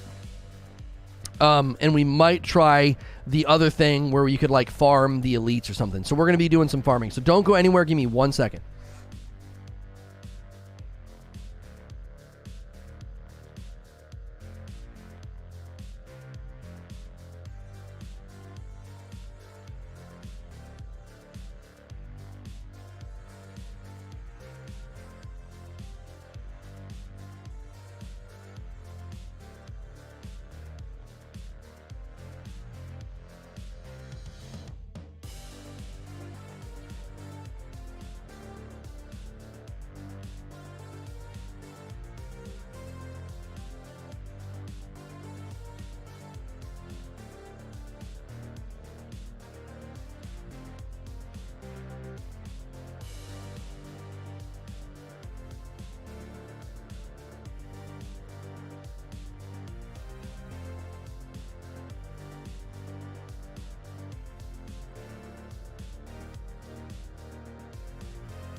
Okay. All right. Oh. You're running the spear or the rapier? I don't know. Like, the spear is fun, but, like, I kind of miss having a sword because I like sword and shield, and some of the bleed stacking sounded kind of crazy. It sounded kind of crazy for the rapiers. I just don't know. Yeah. We'll see. We'll see.